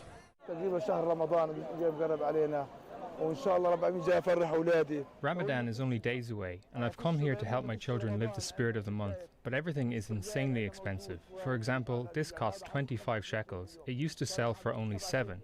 Needless to say that we ran for our lives from Gaza and left everything behind. We're doing our best to bring joy to our children, and I pray this month will bring us some peace of mind. I've come here to get a lantern for the holy month of Ramadan. The atmosphere isn't good this year because of the war. We are living in fear. There is no joy in life. I'm getting the lantern but do not feel any joy. Muslims refrain from it's so eating sad. or drinking from dawn to sunset. It's so sad. And I'm not a big religious person, but I do have whatever. Like, I have sentiment, and I do have humanity inside me, and I get it. People like holidays. I personally, I like some holidays, not all of them, but like a religious holiday like this, I know is important to people, and you can tell in her eyes that she just wants to have a good, have a good month, start things, in a good way, and she makes me so sad. I mean, that girl she's definitely looks younger than that kid we were just looking at. She must be like 11 or 12 or something, and it's like, why can't we just let the kids be happy? Why must all these things be happening at once? Can't we just have one thing happen at once? It's so annoying, because we've already looked at like 15 tragedies today. Okay, Christ, how long have we been going? Hour and 45. That's not bad. I feel like we're making decent time. Hour 45. Okay.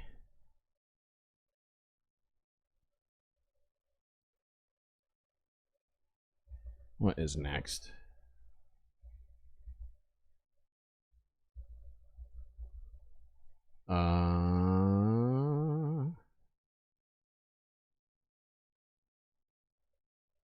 So much stuff happening. Oh, this is that fucking clip I was talking about before. This is the actual footage from that attack on that elderly man. Fuck. Okay.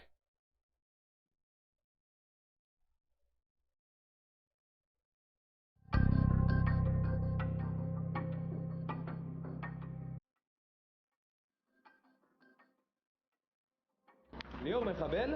ליאור, בוא נשפר, ניתן פגז. יאללה, תבוא החוצה! בוא,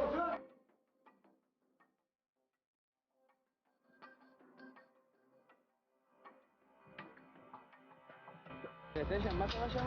באנו, פתחנו את הזיג, כמו שברנו מישהו קם, הוא התופף, קם בארץ שבוני עשה לי ככה, 4 כדורים מרכז משהו, 14 לדרגה אחי. הוא היחידי? לא יודע, רק פה. יכול שיש שם עוד, היה אותו בחדר, שהוא עוד הוא עשה לך ככה לא לא? עושה לי לא לא ככה. אתה הורדת אותו? מעולה. אחד. מה,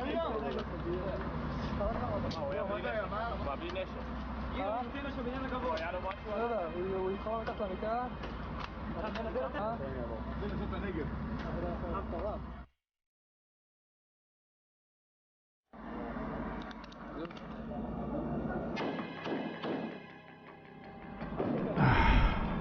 Alright, I'm going to stop it right there.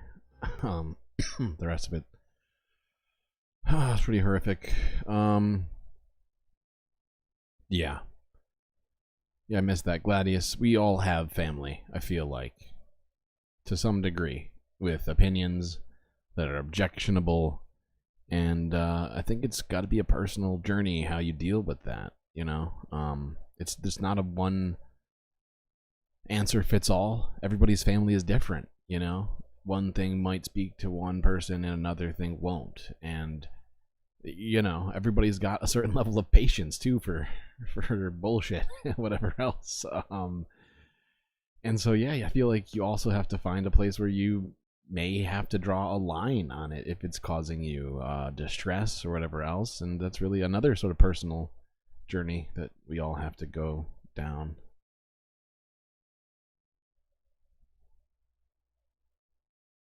Okay, this next video is from an ER doctor in Gaza describing the trauma inflicted on Gaza's population by Israel's genocide.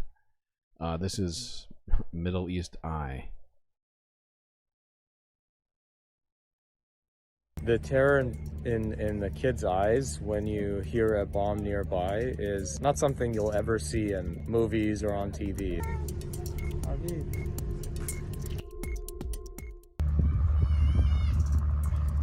By the way, I love that text emote of the table throwing. It's pretty great. Oh, sorry, I'm gonna go back. I'm gonna go back. I got distracted reading chat. The terror in the kids' eyes when you hear a bomb nearby is not something you'll ever see in movies or on TV. You can see that like that kid is like their eyes are dilated. Most likely from shock. That would be my guess. I'm not a doctor. But that is just like, you know, and granted, like you can see the head wound and just like a kid's face in that picture is just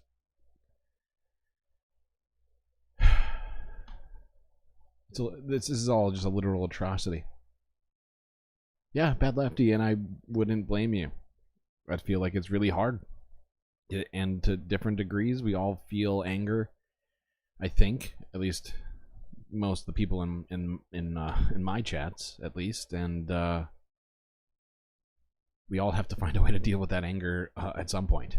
But yeah, I don't think you have an obligation to forgive people that are in the middle of committing a genocide. So, you know, you do you.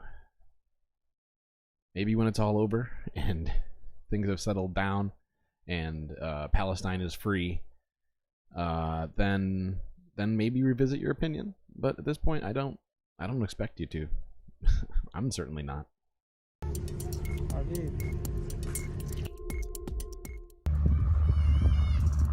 مين بيناديني؟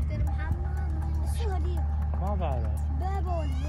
دبابة؟ ما بعرف. لا إن شاء الله ما في دبابات هون. It was a no-brainer for me as someone who's privileged in the United States, living with all the comforts, to... I don't mean to keep pausing this video, but like that kid on crutches, walking on one leg, is scared of like going anywhere. Hears a sound, he thinks there's a tank. Like, it's literal PTSD. Children with PTSD. Ripped from their families, everything they ever knew destroyed. starving. It's all the worst adjectives, really. Come here.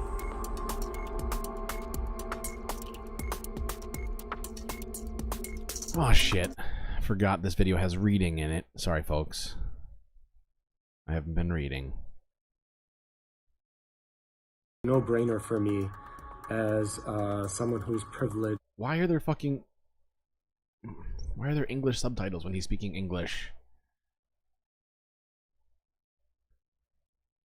Oh.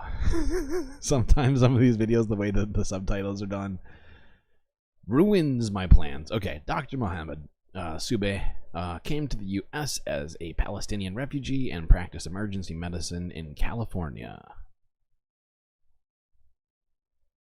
Play. Go web go. He left on a medical mission to southern Gaza 3 weeks ago. Today, there were explosions and missile strikes very close to our hospital. I was afraid it was going to hit the hospital. With Nasser Hospital being closed down and under siege, this has become the essentially #1 trauma healthcare facility. Over half the patients with penetrating trauma that I see are children. Oh my my fucking case, god. And it was a baby, about 6 months old. I couldn't find any of her relatives, her parents. So I spent the better half of the next 30 minutes trying to console her. She was crying inconsolably. As I held her in my arms, I just remembered when my younger son would have a tough time going to sleep and he would be uncomfortable, and just kind of walked around with her around the emergency department outside until she fell asleep. The pain and the suffering that is so unnecessary, that's so inhumane. I just can't imagine why we're still dealing with this. Monophasic means there's a flow. One of the biggest goals is really to train as much as possible the local staff to be able to continue the very important work that's happening here on the ground. Everybody has a skill, a gift to contribute, and us working as a team can save a human life. And one of the biggest dangers is when we lose sight of our gifts and our agency for change individually and collectively. That's when really we see a breakdown in that global humanity. I ask everyone to just, take some time and see how they can speak up against injustice, whether locally or abroad. And what's happening in Gaza now is one of the biggest atrocities in our lifetime. It's fucking tragic, is what it is. Cameraman employed by the Lumiere brothers. Slow down. Whoa, pal. Okay.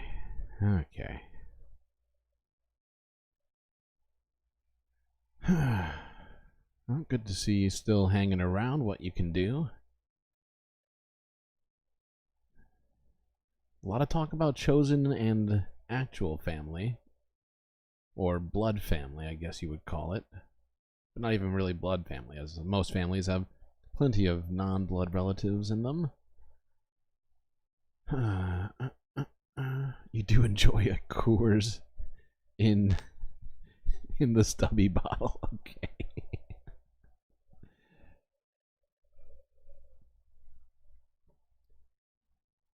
The cool blue Rockies, Colorado. Oh, I'm not going to do any free promotions. It's crazy. I feel like I'm taking crazy pills. Okay, this next video is... Oh, Lords of Darkness, good to see ya. Good to see you back. That lady is a theater kid and not very talented one. LARPing is as a trad wife. Wait, who's a trad wife? Who are we talking about? I missed something. I almost definitely missed... Oh, Katie Britt. Katie Britt's pearl clutching after the State of the Union. Yes. Yes, she's special. She's a special one. What am I doing? You really wish you could do more to help, but it's hard. Yeah, it's more than just hard. Okay? I feel we all feel your pain, to be perfectly honest. This is my version of it. Welcome to my version of trying to do something. But yeah, I think I've mentioned it already during this podcast, but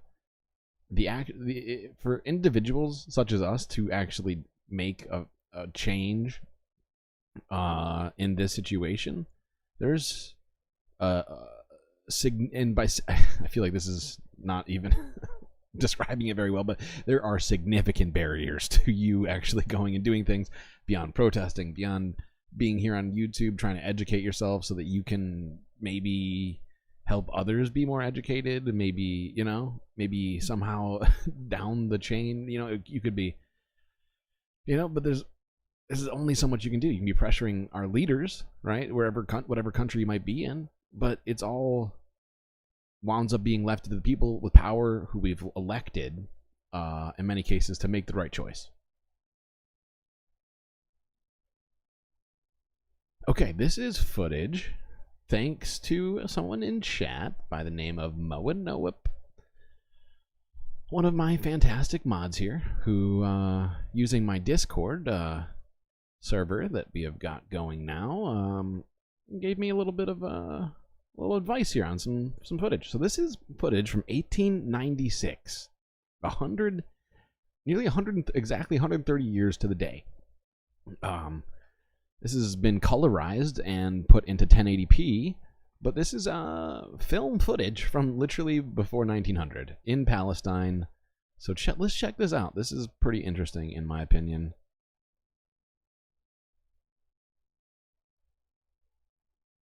Cameramen employed by the Lumiere brothers filming at Jerusalem Station provide the first moving pictures taken in Palestine. From now on, the camera is a recording eye, and what it records is this: a society much like that of Cairo, Damascus, or Beirut, in an Arab city much like any other.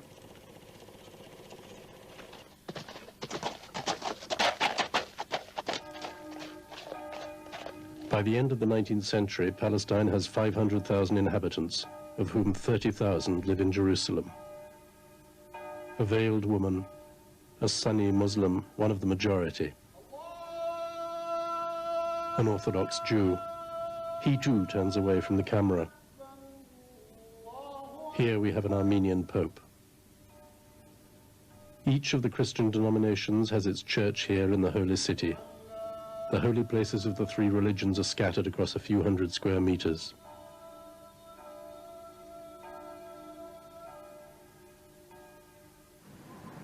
The Great Mosque is close to Christ's tomb. My God, look at the architecture. It looks like Europe, and it is crazy to be looking at this. It feels like I'm in a literal time machine right now because things have changed so fucking much. And let's remember, this is pre-1948. This is before the Nakba happened. This is before Israel decided to do everything it's done over the last 100 years. Literal last. It's crazy to be able to look back this far. It's honestly super valuable for context. It's really stark. Along at the foot of the Wailing Wall, a Jew is reciting a prayer. He is wearing a Turkish tabush, and though he prays in Hebrew, his everyday language is Arabic. Jews form half the population of Jerusalem, but in the country as a whole, they make up less than 5% of the total. Christians account for 10% and Muslims 85%.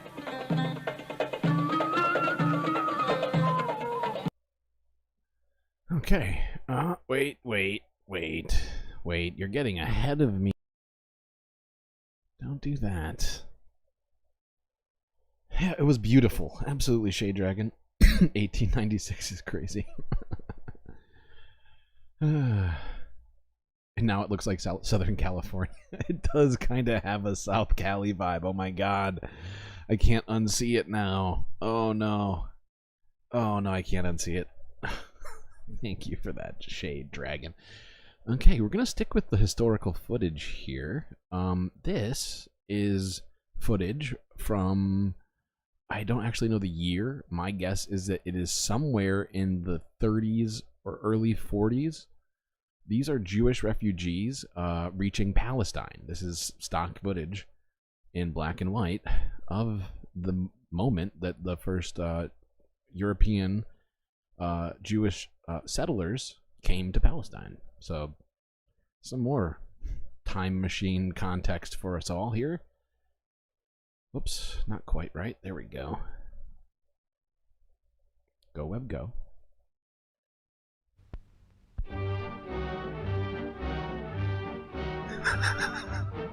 Bad lefty. Can't start this off with jokes like that. So you mean the conflict isn't thousands of years old? What? I feel like I'm taking crazy pills. I'm shocked. All right, back to seriousness.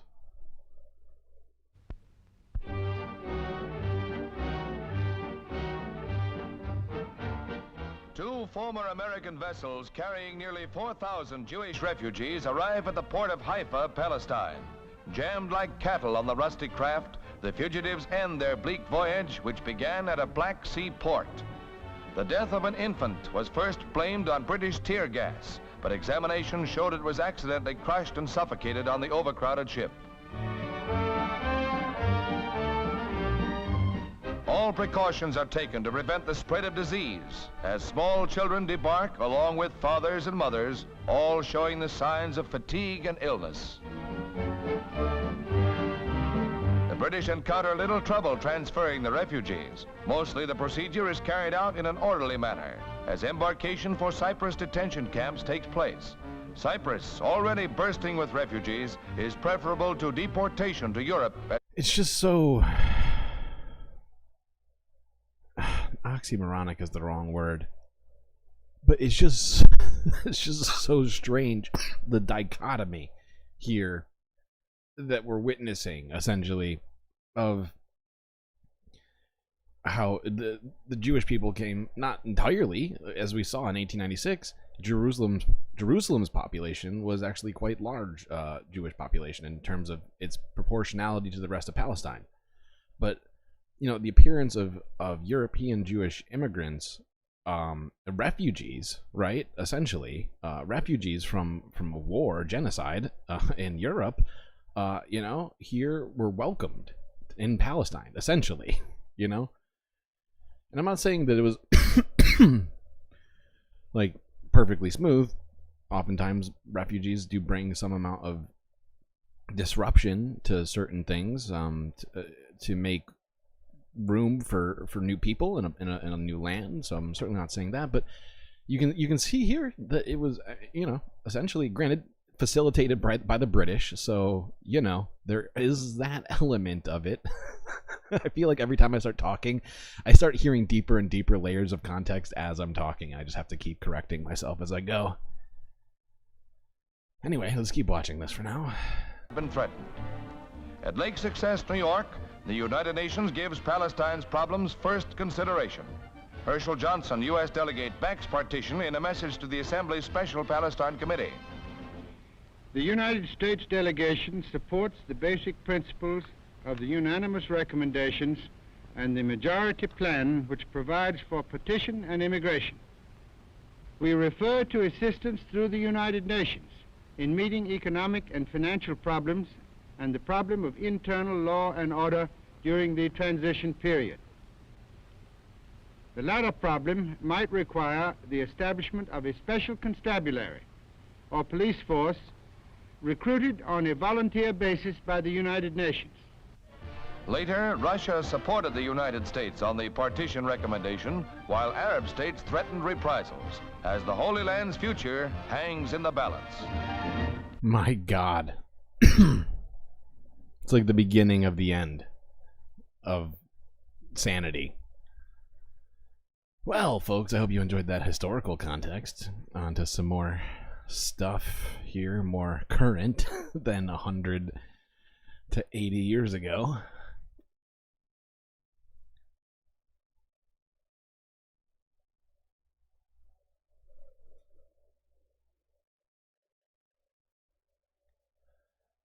Okay, what is my next video? Oh, we're back to this part of the podcast. Great. Okay, fine. It's a bold strategy. Okay, this next one is from 16 hours ago. This is Israeli protesters saying some of the most vile things yet. Middle East Eye. Here we go.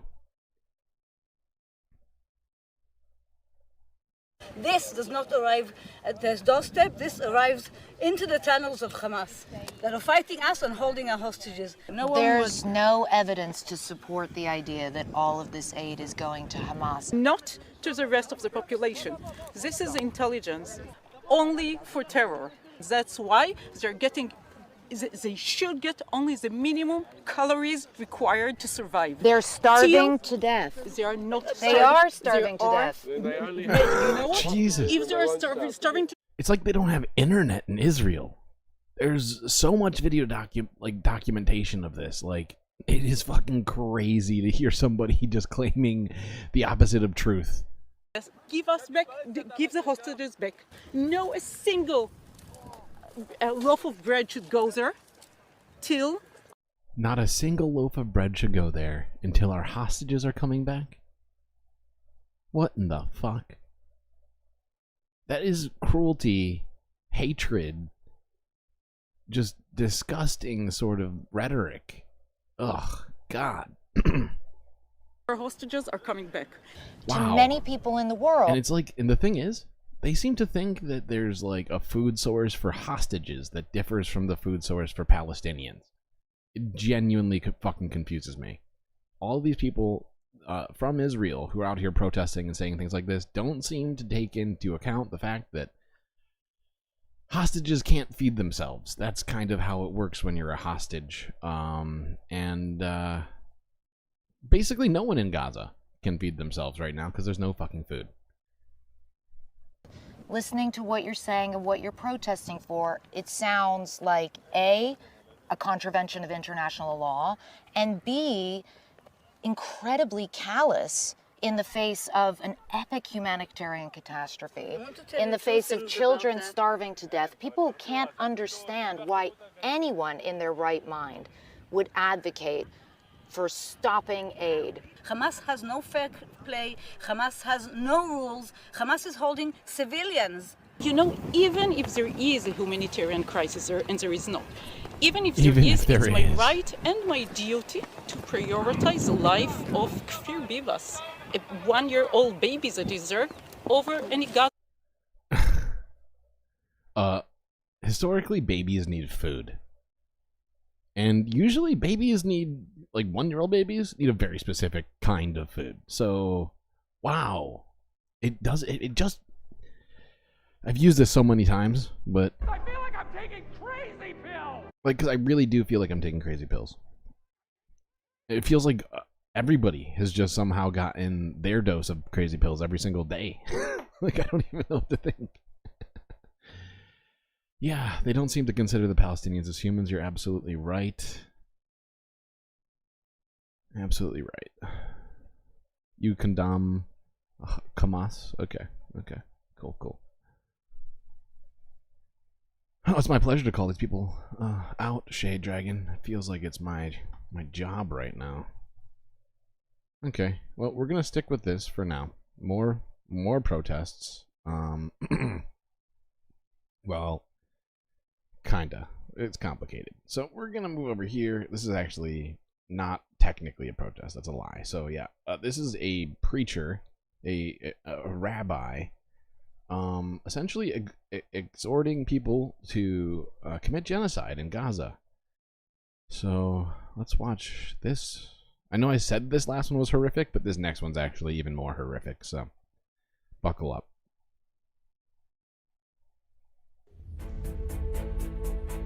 Israel's rabble-rouser rabbi.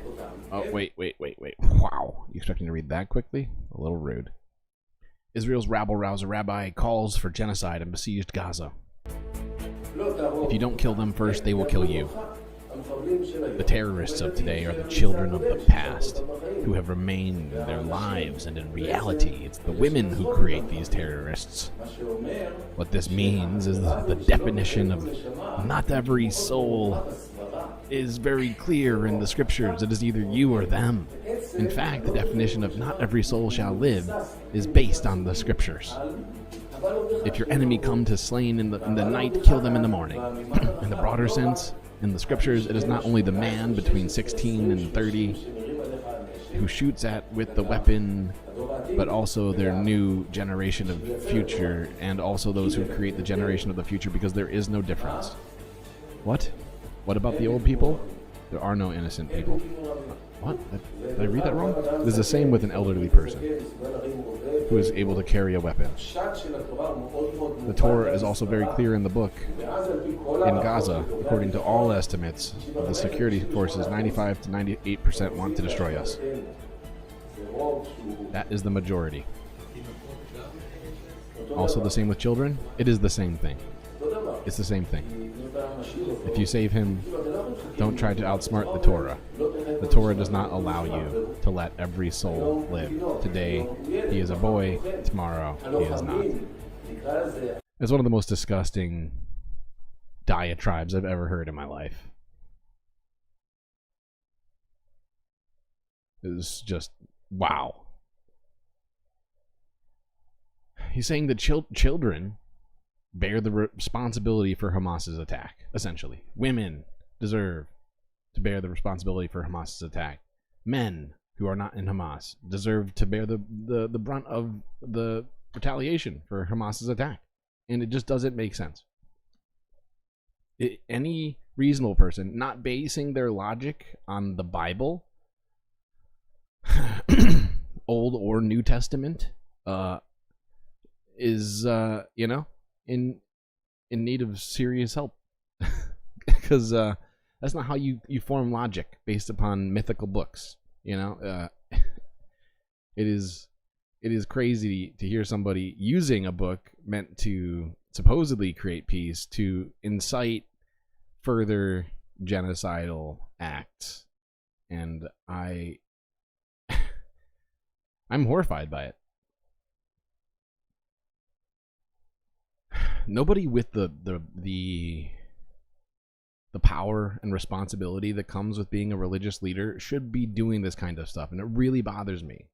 And I try to be open-minded about religion, but the more that I hear religious leaders saying crazy fucking things like this, the more I'm like, maybe we just need to get rid of all the religions. But of course you can't do that, right? So we gotta somehow get people to stop thinking these sorts of things, stop listening to people who are saying those kinds of things in the name of God, whatever God it might be. In other words, it's good we're doing collective punishment. Exactly what you can do. In fact, I would go one step further. He's saying we're not. It sounded to me like he was saying people are being too nice about the ethnic cleansing. They need to do it more. They got to be more complete. Because he said babies are the future terrorists, so why let a baby live? That's literally what he said. One of the most vile things I've ever heard. And it seems like I say sentences like that over and over again while watching these videos, but just true. It's just fucking true. Alright, now we're moving on to some slightly easier to watch videos. These are, got a few of these coming up here in a row. These are all related to pro-Palestinian protests around the world.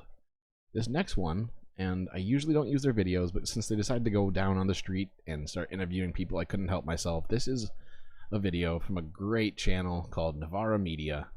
I think many of us probably know Autumn Leaves from many different leftist chats, but most specifically the Majority Report, where he is a mod, and he's also a mod for Navarra, and often shoots little links for them. They are a great channel, and I try to avoid watching their videos just because I genuinely support them and have no real way of asking them. Although, now that I'm saying it, maybe I should ask Autumn. But yeah, I try not to use content creators, mostly just news, as most of you know. Alright, so this next one, hell yeah, Navarra is great. Okay.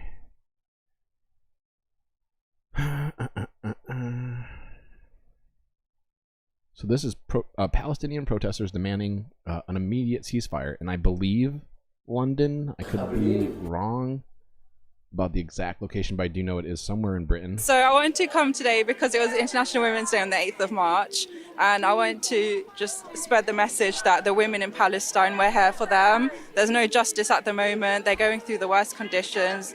They're mourning, they're living in deprived conditions. They don't have, sanitary towels. There's so many pregnant women that aren't getting the pain relief that they need, aren't getting the care that they need after and before their pregnancy. And I'm just here to stand for the women today. It feels so surreal. I feel like I've been living in a world for however many years, and I've suddenly woken up to realise it's not the world I thought it was. All these horrific crimes, I thought they were reserved for the history books. And we had learnt from our past, from the mistakes, from the horrific things that we were taught about as kids. But we haven't. We're just as bad, if not worse, than we were. I'm a primary school teacher, so I work with children all day long, and then I go home or on my breaks or whatever, and I'm looking at it, and I'm seeing children the same age that I teach, if not younger, dead. Yeah. Their bodies all over the place, absolutely disgraceful, and how you can look at that and not want to do something is disgraceful. So I'm a bereaved mum. My son died a couple of years ago. He was always a real activist. He used to wear this up at university. I was right about it being in London. Heck yeah. That's a win for me. Because I based it entirely off of the accent, to be perfectly honest. Manchester. So yeah, that's why I'm here. I'm a bereaved mum. I'm standing, I'm talking for my son, I'm talking for all the other mums. It's Mother's Day tomorrow. I mean, I would not be here. It's the only place I can be. We are here because we care. We care deeply. Oh, I can't talk about it without getting emotional. That's okay. I know.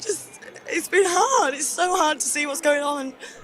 People aren't waking up to what's happening. I haven't been doing for so many years. And this is really the tipping point now where more people have to come together. It's so important to come and be here and be present and show up to support them, because the world is letting them down, the governments are letting them down, and they're just normal people that deserve a life. On average, there's 10 kids every day amputated without any form of anaesthetic or pain relief. There's children burnt to the bone and there's no morphine to give them. There was a Palestinian mother that said, I wanted to kiss my child a final goodbye, but yet she had no cheek to kiss because her face had been blown apart. This must stop. The children and babies are the most innocent and vulnerable of us all, and we are duty-bound to protect them. As humans, that is compulsory on us. It shouldn't even be a question or a thought. It should be instant. We should know that there is nothing in this world that can condone or make it okay to kill a baby or to kill a child. And this is exactly what is being done. Innocent people are being killed, holding white flags, an international symbol of peace, and they're still being shot. Like, what will it take for our government to react? Are they going to wait till the entire Palestine is wiped out, until every innocent person is killed? When will they act? When? I think seeing children, I'm a mother to a young child, and seeing children torn to pieces and their parents in grief, it just breaks my heart. And when you hear MPs say that Palestine protesters make them feel unsafe, what do you say to that? I don't care. I think it's untrue. I'm so disappointed in our leadership. I don't care about what they say. I don't care. I think it's very clear they're just so detached from reality and from the people. They just don't matter. And it's just a matter of time that they realize they are irrelevant. I think that sums it up. Moving along.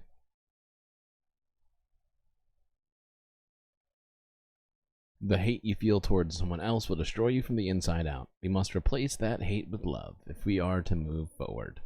100%. 100%. Okay, what is my next plan here? Yes. More protests. This is a Freedom News TV, which is an interesting sort of YouTube channel, but they do get a lot of live stuff. This is an NYPD. This is in New York. This is entitled NYPD Make Arrests. Gaza protest. Yeah. Let's just watch this. I don't even like the way this guy's trying to frame it with the fucking title, but the footage is necessary. Arrest for violating New York City traffic rules. If you Look at that. Look at that fucking shit. Hold on. Hold on. Hold on, chat. We gotta go back and rewatch that because that was nuts. This dude just attacked somebody for no good reason. Literally no good reason. They were just standing there. That was garbage. Arrest for violating New York City traffic rules. Look! He just goes and grabs. He just goes and grabs an article of their clothing. He just grabs a scarf and pulls on it. He just, what in the fuck was that? Free speech? Is that what it was? That was free speech? Wow. Violating New York City traffic rules. If you do not follow the arrest for violating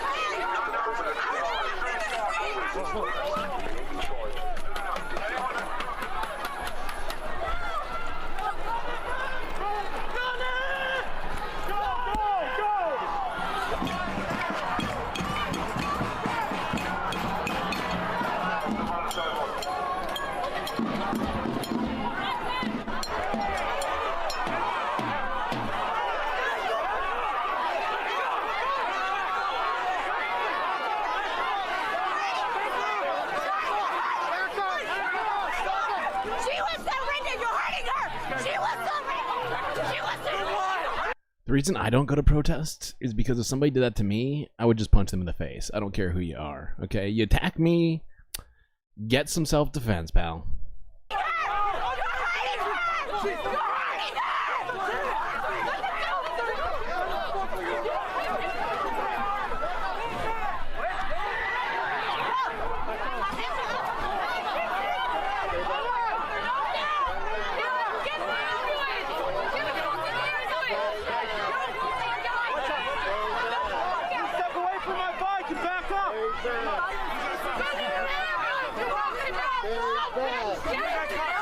Oh my god. Oh my fucking god. What in the fuck? You gotta go back and watch that again. This is ridiculous. This guy's basically like there's two people on top of this guy right now. And he appears to be passed out. Wow. Hold the fucking, fuck. Wow.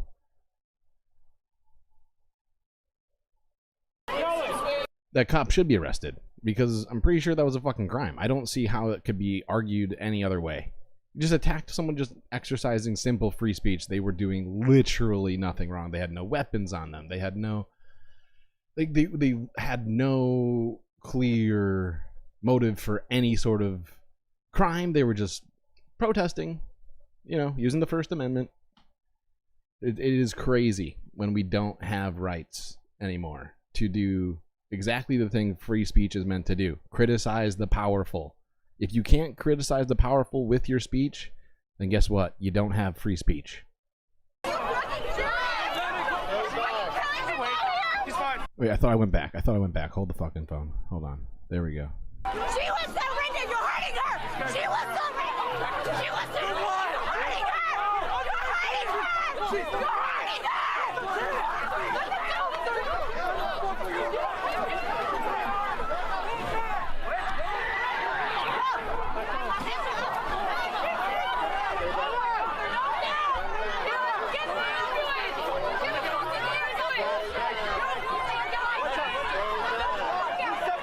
That was so gross.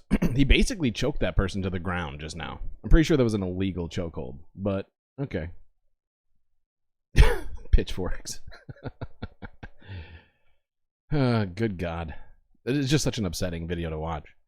People peacefully protesting, being viciously attacked. Like it's the fucking Civil War. It's like it's the civil rights riots of the 60s that were essentially just cops attacking peaceful protesters. It's exactly what it fucking looks like. We just need to put the footage in black and white. You know what? Maybe we'll do that. Let's try this. Let's just try this real quick. Maybe this will help us visualize what's happening here. Back up!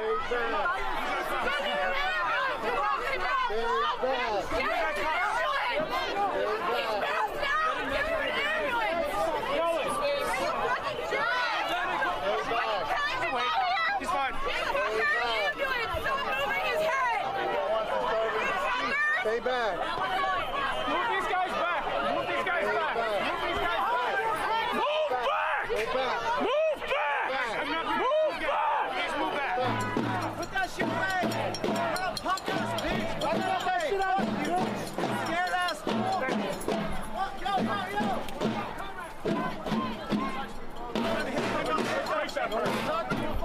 Yo. Thank you, Adam.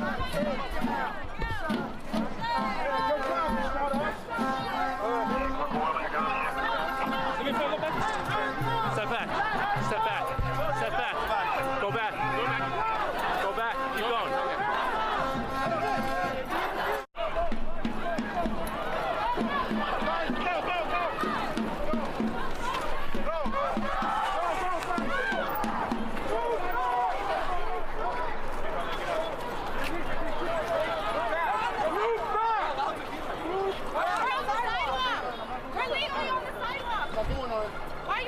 Okay, I think we've seen enough of this very upsetting video. I'm gonna try and collect myself here. That is very frustrating to watch. Oh wait, I gotta do something first though before I do that.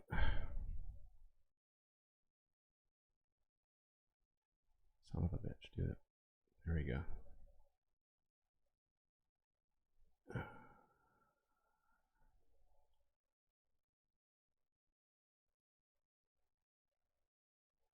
Okay, had to take it off a grayscale there. Alright, what's the next video? Hope everybody made it through that one okay. That was a very frustrating video for me to watch. I genuinely hate watching protesters getting pushed around by police for exercising the supposed First Amendment. But it genuinely feels like even though the right is constantly screaming about the First Amendment, they don't care about it. They only care about it when it matters to them. Only when they feel oppressed. They don't. It's not an ideal. It's not an ideology to them, right? It's not something to live by. It's not a code. It's a happenstance, circumstantial device. But it's not. It's supposed to be for situations exactly like this, where you're criticizing your government for something atrocious. It's supposed to be a check. The people are the final check. You know, we got the checks and balances in government. Well, the people are the final check, and that's where freedom of speech comes in to play. So much base stuff in chat. It's hard for me to even start where to start reading them. Let's see.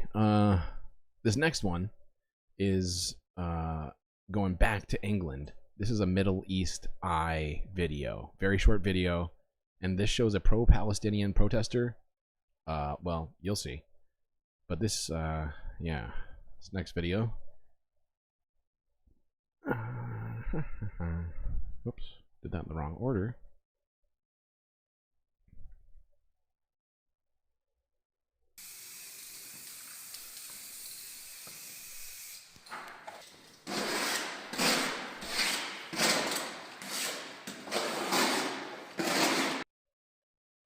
So that painting that we just saw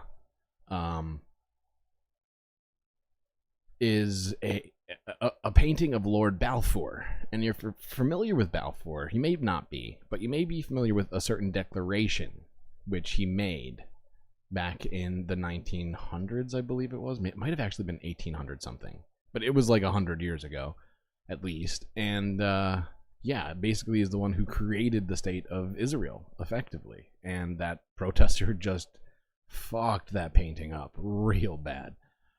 I do agree with what Lords of Darkness is saying here. I do think that violence should be used only in self-defense, especially by, you know, people that want to be ethical, because, you know, I think we're constantly criticizing violence, and it would be hypocritical for us to be in favor of violence that isn't in self-defense, essentially, right? That's, at least that's my opinion as it currently stands, if you will.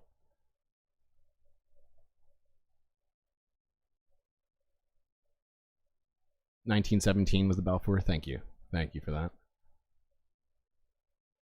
Basically, don't start shit, just finish it. That's exactly right. That's exactly right, Shade. You got it. You got it. Okay, let's watch this. Wait, is this some... What the heck? Okay, no. This next video is a Palestinian protest in Manchester. We're just going to quickly check this one out before we move forward.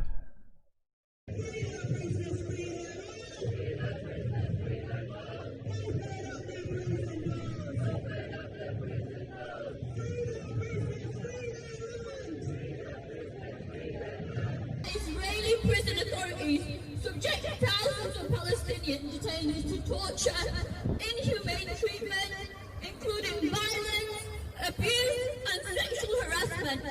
Let's not forget that many have died in prison due to the inhumane treatment. By November in 2023, there were 170 prisoners who were children. Disgusting. 500 to 700. I don't think it's legal anywhere to imprison children along with adults, or even well, no, that's not true. There are like detainment facilities for what's it called? Child offenders. What are they called? Juvenile detention centers. But it's insane to just be arresting children for being Palestinians, and it's gross. And genuinely, it grosses me out when people put kids in jail instead of trying to, I don't know, parent them better, or, you know, give them an opportunity to be better. Instead, we just, you know, and this, it's really a completely different situation, because in Israel, we know what it is. It's just these kids are being detained for being, you know, being Palestinian in the wrong place, throwing a rock at a wall, you know, literally anything. Yes, thank you. Thank you for correcting me in chat. Okay. Alright, we're gonna finish this one out. Children are detained by Israel every year. Around 13,000 have been arbitrarily detained, interrogated, and tried in military courts and imprisoned since the year 2000, with thousands detained before that date. Okay. Whoa. Slow down. Slow down. You're ruining my segue. Okay. So I managed to find a video that somehow segues us between two different topics. This was a march in Cuba on International Women's Day. And she decided to take the opportunity to honor Palestinian women.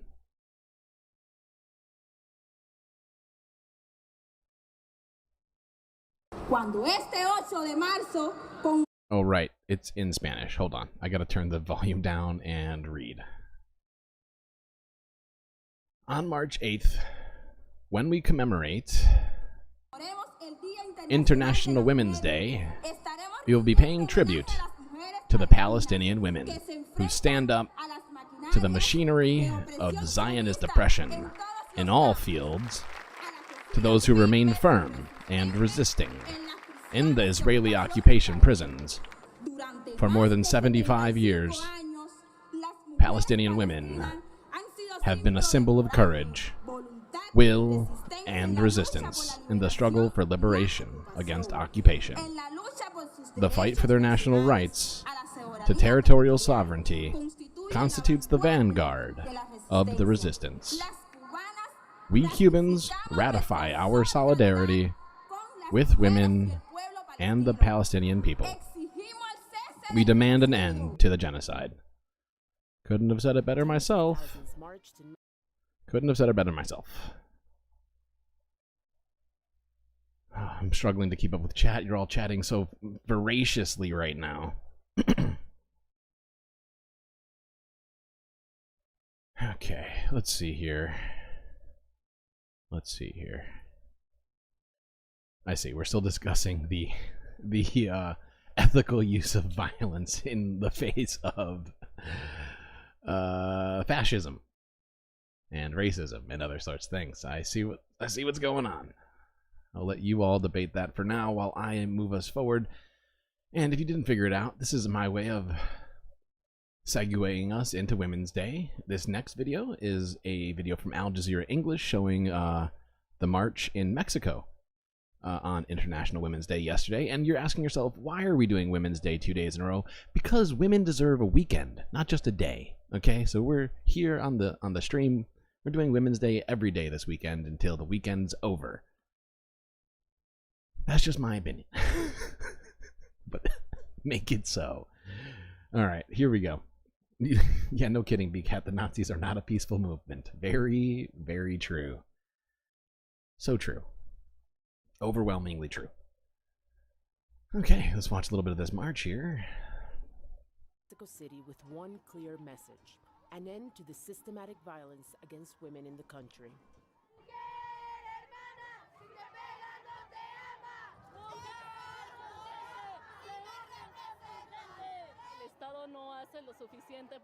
The government doesn't protect us. Not just this government, but past ones as well. So we have to protest. And if we have to burn everything down, then we will. Women's lives are on the line. The signs women are carrying in this march read phrases such Oops, as, I forgot to change the volume back. We want to My make bad. it home to our families tonight. And that speaks to the main concern of women here, and that is violence. An average of 10 women get killed in Mexico every day in gender-based crimes. Most of those femicides go unpunished. Mexico is poised to elect its first woman president this year.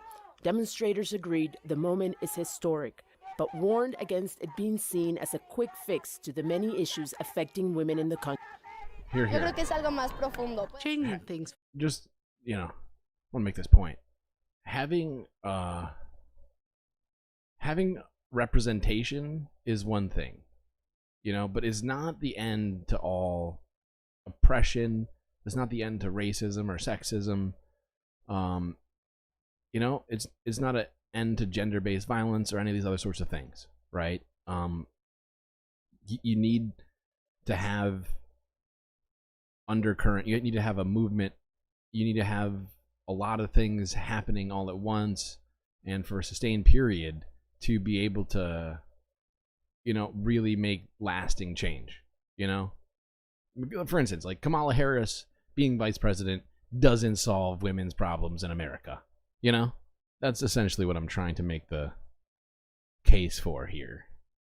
You know, just generally speaking, doesn't, just because someone that represents an identity that you may identify as does not solve the problems of everybody with that identity, right? I feel like I'm just rambling now. I'm gonna keep going. Good to see you, Styx Dragon Sharon. I think you're a new chatter. I can't tell. It looks like it. Wait, who's in chat? I missed what's going on, mowing up. If there's something I need to focus on, you let me know. Women goes much deeper. Maybe there could be some small changes, but a president won't change this situation. Femicides have doubled in the last decade, and the country is one of the most dangerous for women in the world. From a country about to choose its first woman president to one which recently elected a man with deeply conservative values, Argentina. Javier Milei has made no secret of his rejection of the feminist movement, and in the 4 months since he's been in power, has already closed the Ministry of Women, Gender and Diversity and promised to repeal a law legalizing abortion.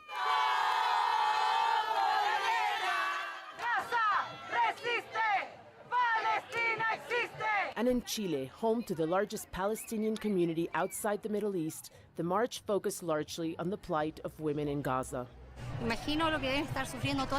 I think about how women in Palestine are suffering and how much they suffered for decades. Today, that's right, Shade Dragon, you're a new chatter too. There's a lot of new dragons in chat.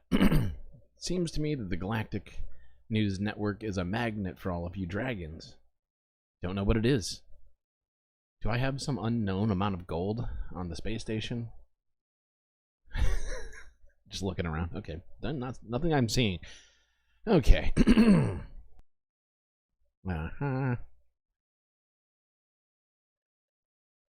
Next, I think we brushed up on this maybe a couple of days ago, I want to say, when it first happened. But this is the actual ceremony on BBC News of France enshrining abortion rights in its constitution, like it should have always probably been, but who could have foreseen the future?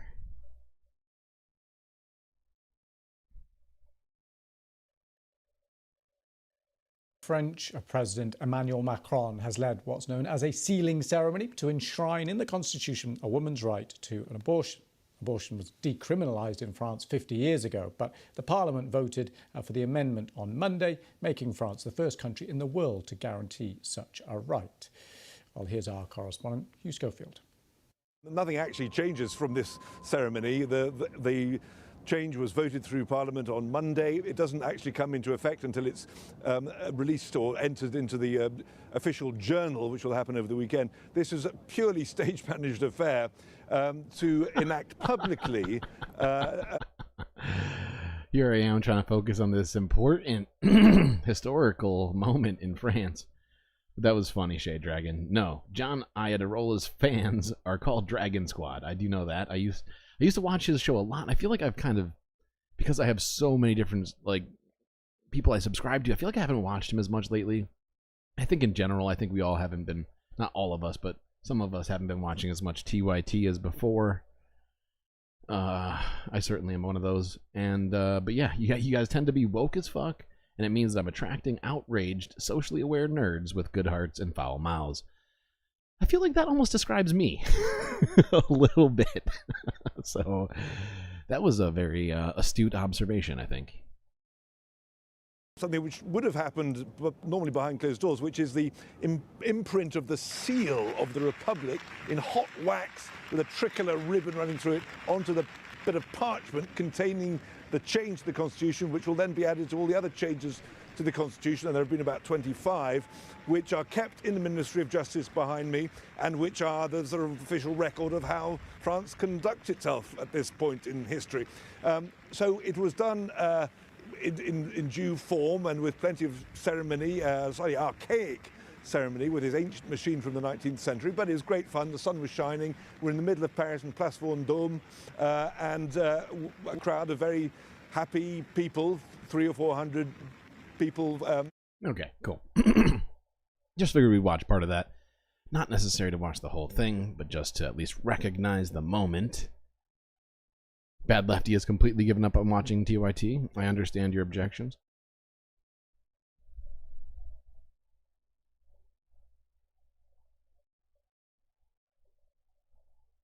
Okay. This is a quick one. This is an Associated Press piece entitled, "Women Are More Likely to Vote, but Men Continue to Dominate U.S. State Houses." Weird.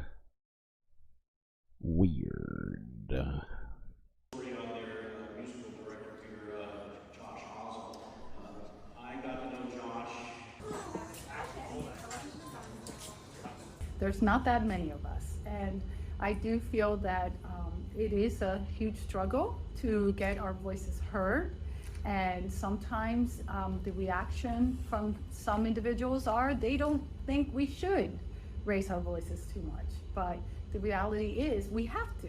Having choice is not of any danger to the traditional public schools. It has always been a small group that needs something. That number is crazy. West Virginia has the lowest female representation in the entire country, with just 16 women in its 134-member legislature. That's basically like 10%. It's a little more over 10%, but wow. That's bad. That's bad numbers. And if you didn't hear it, women are more likely to vote than men. Do the math, ladies. Do the math. You can make some stuff happen. Different. I don't look at the world from a lens of right or left. And so it's really hard to be in a job that does often put everything in that context. It's wild. Yeah, it's absolutely wild to know that more than 50% of the population of West Virginia are women, yet sometimes I'm the only woman in a committee, period, that's on the committee. It takes a very special kind of career. Seriously. I feel like I'm taking crazy pills. be able to do this job in the first place, and if you don't have a malleable one, plus oftentimes the times that you would want to serve when you have. Welcome, Trevor Borens, a first-time chatter as well. So many first-time chatters coming from the Wicked stream. Okay. Young children, if you don't live here in Charleston, you're away from them for 60 days. Who can do that? At the top of the surplus section. Such a weird place. Such a weird place, West Virginia. Okay, this next video is another day of marching. However, it is in... Wait, this is the same video. Hold on. Actually, we're just going to watch some more of this. We're just going to keep it going. Lady protest.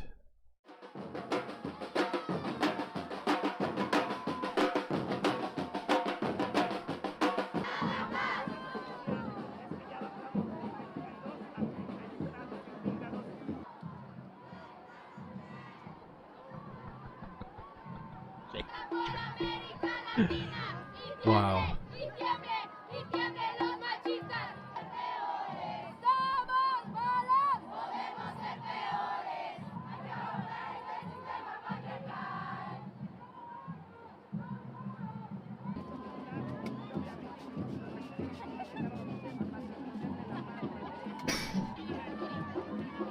Okay. I couldn't help myself but laughed during that piece because Shade Dragon's over here. I hope eventually the representation becomes even there, and if they won't vote women in, I hope the women leave, and the men need to eat their own cooking and learn how to push go on their washer. Oh, this is funny. That is good. It is incredibly specific, and yeah. You heard on good authority that it was almost heaven? Yeah, I didn't catch that one. That did not come across my feed. The next video. Oh, this next video is just a fun one. So just sit back and relax, everybody. This is just a funny montage that I'm gonna have to clip out because it definitely got some very copyrighted material in it, but it's still International Women's Weekend, so we're doing this. I found this very entertaining. I hope you do as well. Game over. Game's not over until I say this. You have fun playing with yourself. Suck my dick.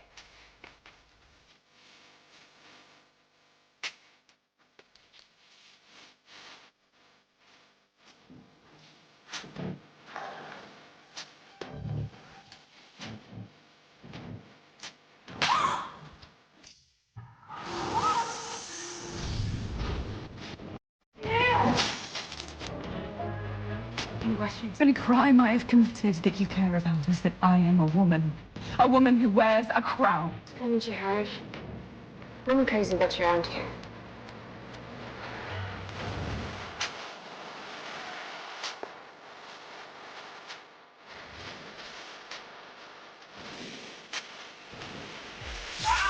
We're full. Careful, kid. You might poke your eye out.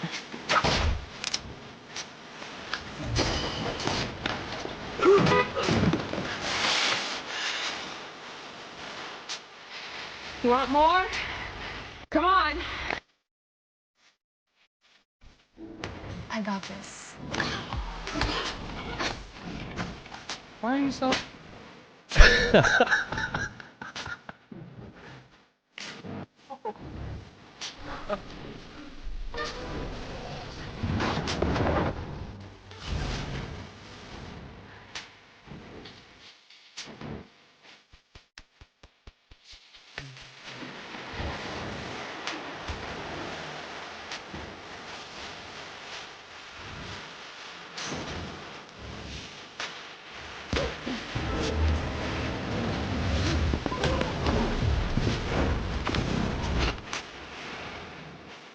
You play with yourself.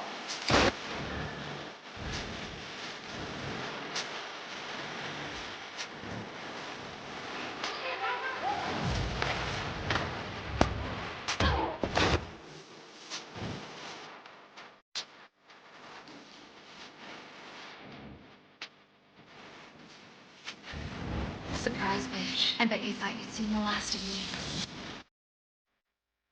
Okay. That was some momentary fun for everybody. Hope you enjoyed that one. I know I found it amusing. Sorry you had to walk away because it was just a random montage I found on YouTube while preparing for Women's Day. Women's Weekend, excuse my misspeaking there. Okay, now here's an actual informative montage on a global history of women's rights in 3 minutes, thanks to UN Women.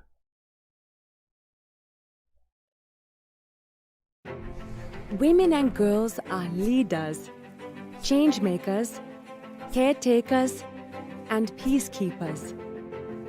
But while they have an empowered role in our societies, to this day, women and girls are still forced to fight for their rights. How much progress have we achieved, and how much work remains? How can you carry on the fight for equal rights? Women's struggle for equal rights is centuries old. But 1848 marked a watershed moment for women's rights with the Seneca Falls Convention, where women activists publicly petitioned for their civil, social, political, and religious rights. In 1893, New Zealand sent a message to other activists across the world that equal voting rights were achievable through advocacy. Wow, Bad Lefty. Wow. That was not what I saw it as. I saw it as a montage of women kicking ass, okay? Now, you saw whatever you wanted to see. All right, I'm leaving that one with your responsibility because that's not what I saw. I saw ladies and I saw butts getting kicked. That's what I saw. In 1893, New Zealand sent a message to other activists across the world that equal voting rights were achievable through advocacy. Entering the 20th century, women around the world are mobilizing in ever greater numbers to campaign for gender equality. Just as women's role in the labor force is rapidly evolving by opening up options beyond caretaking roles. In 1945, the United Nations is formed in response to the destructive toll of 2 world wars, and Eleanor Roosevelt oversees the drafting of the Universal Declaration of Human Rights. For all the world to hear, she and other advocates underline the place of women's rights within. This sets a foundation for women's rights norms and standards at the international level. In the subsequent decades, just as women are taking historic leadership positions in government, women activists at the grassroots level dovetail with the worldwide momentum by becoming powerful symbols of feminist resistance and social change. This momentum reaches a climax in 1995 when the Beijing Declaration and Platform for Action presents a visionary global agenda for women and girls' rights. But in spite of all the progress, as we enter the 21st century, patriarchal stigmas persist and exemplary leaders arise to resist them. With the rise of the digital age, social media emerges as a crucial tool to galvanize populations in the fight against injustice. A single woman's voice is now louder than ever.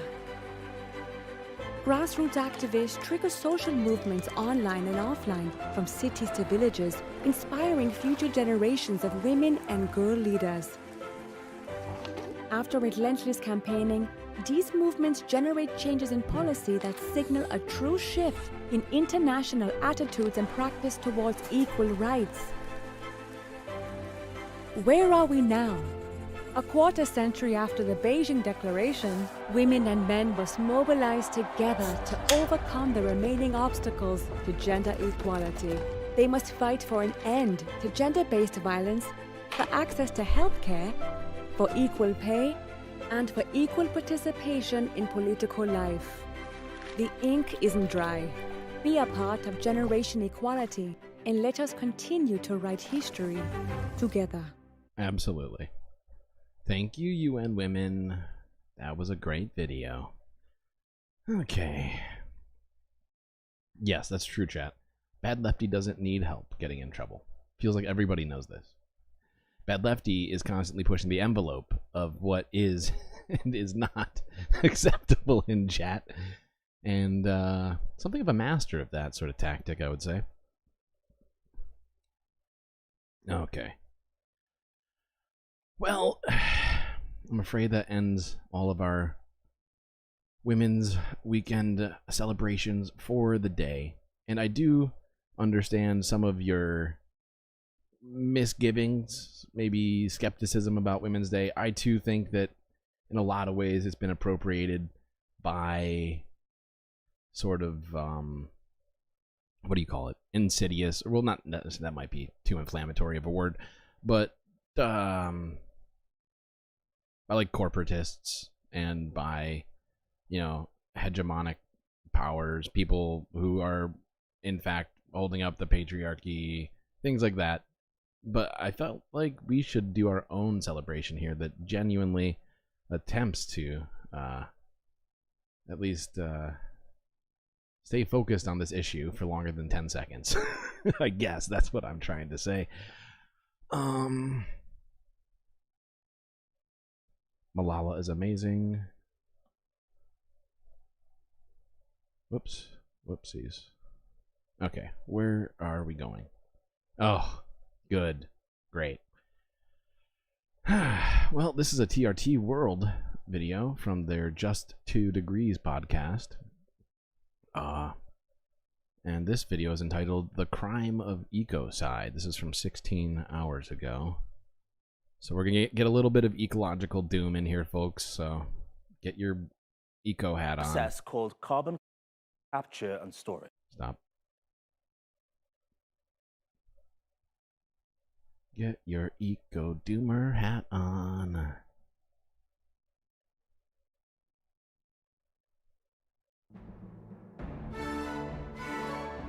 Just ahead, Belgium becomes the first in the EU to recognize ecocide as an international crime, with hefty fines and possible jail time for acts against nature. What we're talking about principally is putting in place a deterrent. Oil production is a sticky business. Fossil fuel companies use a process meant to store CO2 to extract oil that's stuck to rocks. To put it simply, it's a kind of buying the permit to pollute. And a fight breaks out in Manhattan. Bro, don't touch it like that! As environmentalists target organizations that shield oil and gas manufacturers. It is time out for these insurance companies and these big banks funding these projects. Just 2 Degrees is on. Now. We came here to be heard. Fossil fuels is a joke! It is my pleasure, as always, BCat, Moanoa, both of you. I am here just to do a small part.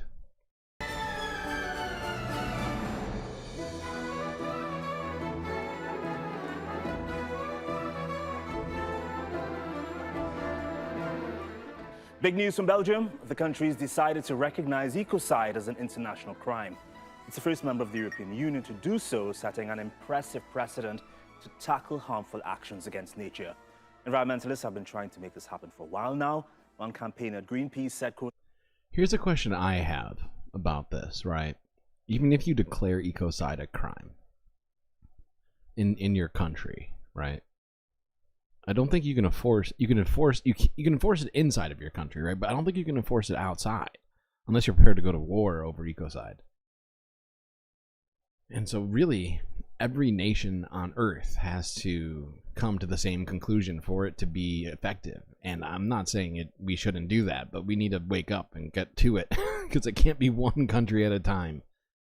Crime against nature is by definition a crime against all of us, and that the recognition of ecocide in criminal law is a, quote, milestone in the recognition of... Everybody thought it was just a Gossip Girl montage. There was a fair bit of that in there. Which is right. I spoke with one of the organizations that led the campaign. Walk us through the entire process, which I know has been a tough one for your organization. When did this all start and why? Our international advocacy organization has been working since 2017 to highlight and to bring into prominence this concept of ecocide, which means the worst harm to nature, and ultimately to push for the criminalization of those harms. And that's something obviously we've been working on for some time, but it's Hey, real quick, chat. I'm just going to pause this real quick because I need to go to the bathroom here real quick. I will continue the video playing, and I'll probably be watching on my phone with you. But I am just going to step out real quick. I'll be right back. A movement, it's an initiative, a legal initiative that has really picked up momentum in the last few years. So that over the last couple of years, we have actually seen proposals of law on ecocide going into various different national parliaments. We've seen the EU discussing it and reaching political agreement to include it in EU law. And most recently, we've just seen the first European country include it in its penal code as an international level crime, and that's Belgium. Under international law, Belgium already recognizes genocide, crimes against humanity, war crimes, and crime of aggression. Ecocide will now be the fifth. What actions exactly would this legislation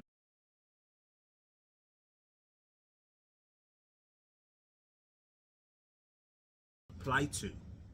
I think the best way to look at how ecocide may be applied in practice is to kind of look at the kinds of things that would have been averted had ecocide been in place. And that speaks to the fact that with criminal law, what we're talking about principally is putting in place a deterrent. So when we look at, the sort of big oil spills like Deepwater Horizon that could have been prevented if the safety protocols had been followed. When we look at, for example, mass deforestation, or we look at the kinds of damages that we've seen in countries like Nigeria in terms of oil pollution and those kinds of things. We're talking about the big scale damages, that could be happening on Belgian soil or elsewhere. And Belgium recognizing these as being as serious, if you like, in their implication as things like genocide and war crimes. The scope of this is really limited. Do you think that will deter polluters? What's interesting is that what we've seen in combination with the developments that we've seen at the EU level, where in fact all EU countries will have to integrate ecocide level or crimes comparable to ecocide into their penal codes, what we're seeing is Belgium kind of leading the charge. I mean, when you talk about a limited scope, that's essentially because of the way that the Belgian jurisdiction is set up with regions and federal level. And this is done at the federal level. The regions will need to follow for it to have full effect in the country, across various different aspects of the environment. But they are going to have to bring themselves into line with the EU developments in any case. So what we're seeing here really, I suppose, is kind of the tip of the spear. What would this mean for polluters? It should mean that they will actually have very different discussions in their boardrooms before they engage in particular projects. And that ultimately is what we're aiming for. I mean, to use a very basic example, murder isn't a crime specifically to punish murderers. That's how it works. It's really a crime to prevent people killing each other. So it's a way of, when you've got a parameter like this in place, you're going to have very different conversations. Instead of, for example, the risk managers and the legal counsels in those big companies working out how they can sort of avoid fitting into a certain category, what they will actually have to start looking at is, what are we doing on the ground, and is it likely to create this level of harm? And that, of course, then gears towards the behavior change that we're aiming for, because ultimately that's what this is about. It's about genuine protection. Interesting. I understand this looks at particularly the damage to the environment, which will have to be serious, widespread, and long-term, as opposed to addressing damage that happens as a result of lack of foresight or precaution, which are both exempt from the qualification of a crime of ecocide. Is this a serious distinction, you think? Well, I think what ecocide crime is aiming at is to kind of capture this sense of recklessness.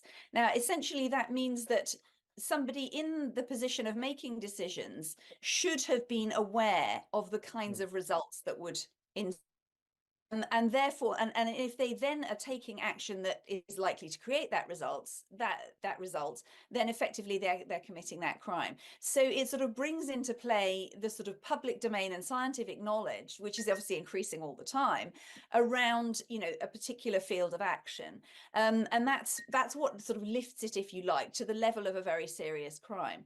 Now, obviously, lack of foresight, lack of precaution can still potentially incur penalties at a lesser level, but when you want to look at a serious level crime, you have to kind of have something involved where the person should have known but took action anyway, so that you can sort of effectively narrow it down to a certain level, if you like, of intent. The ecocide law, which is all about protecting... Okay, chat, I am back. Perfect timing. Thank you for making that break so convenient. Okay. Shade Dragon aspires to be a witch in the woods, huh? Okay. Very interesting.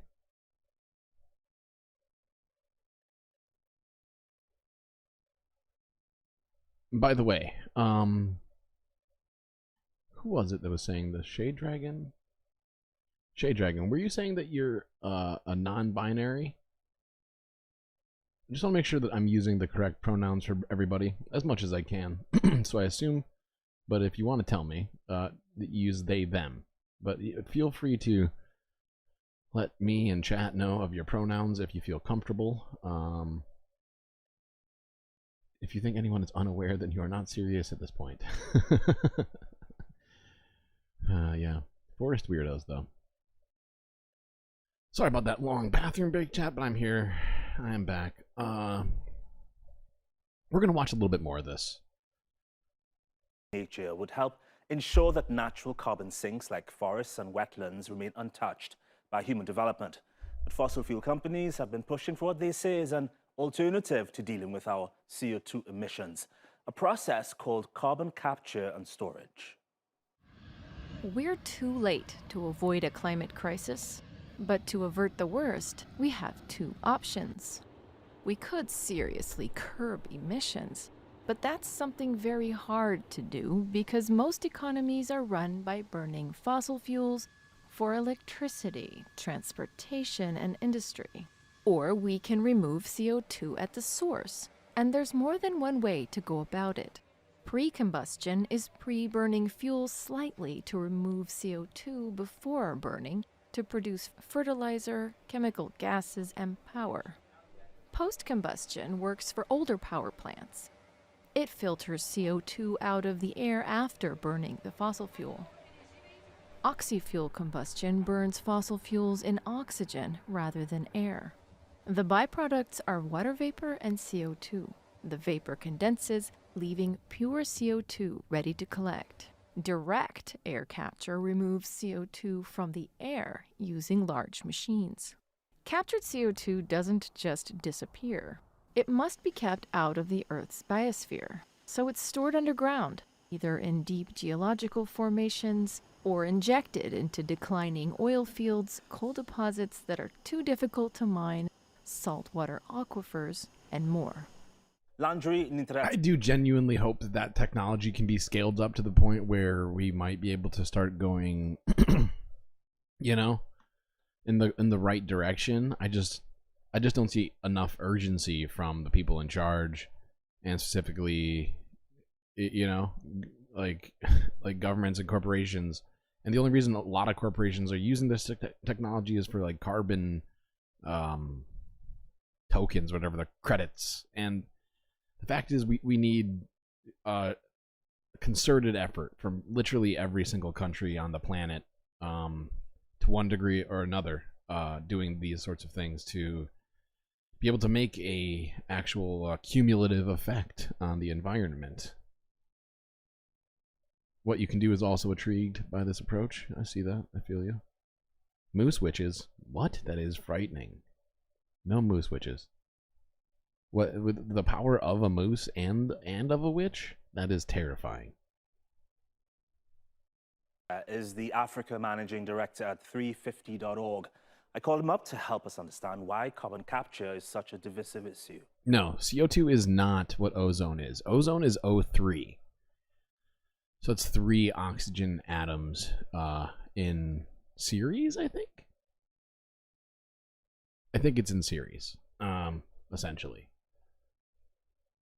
And you can make it by creating a spark. I'm trying to think of, there's like an experiment. If you... Oh, fuck.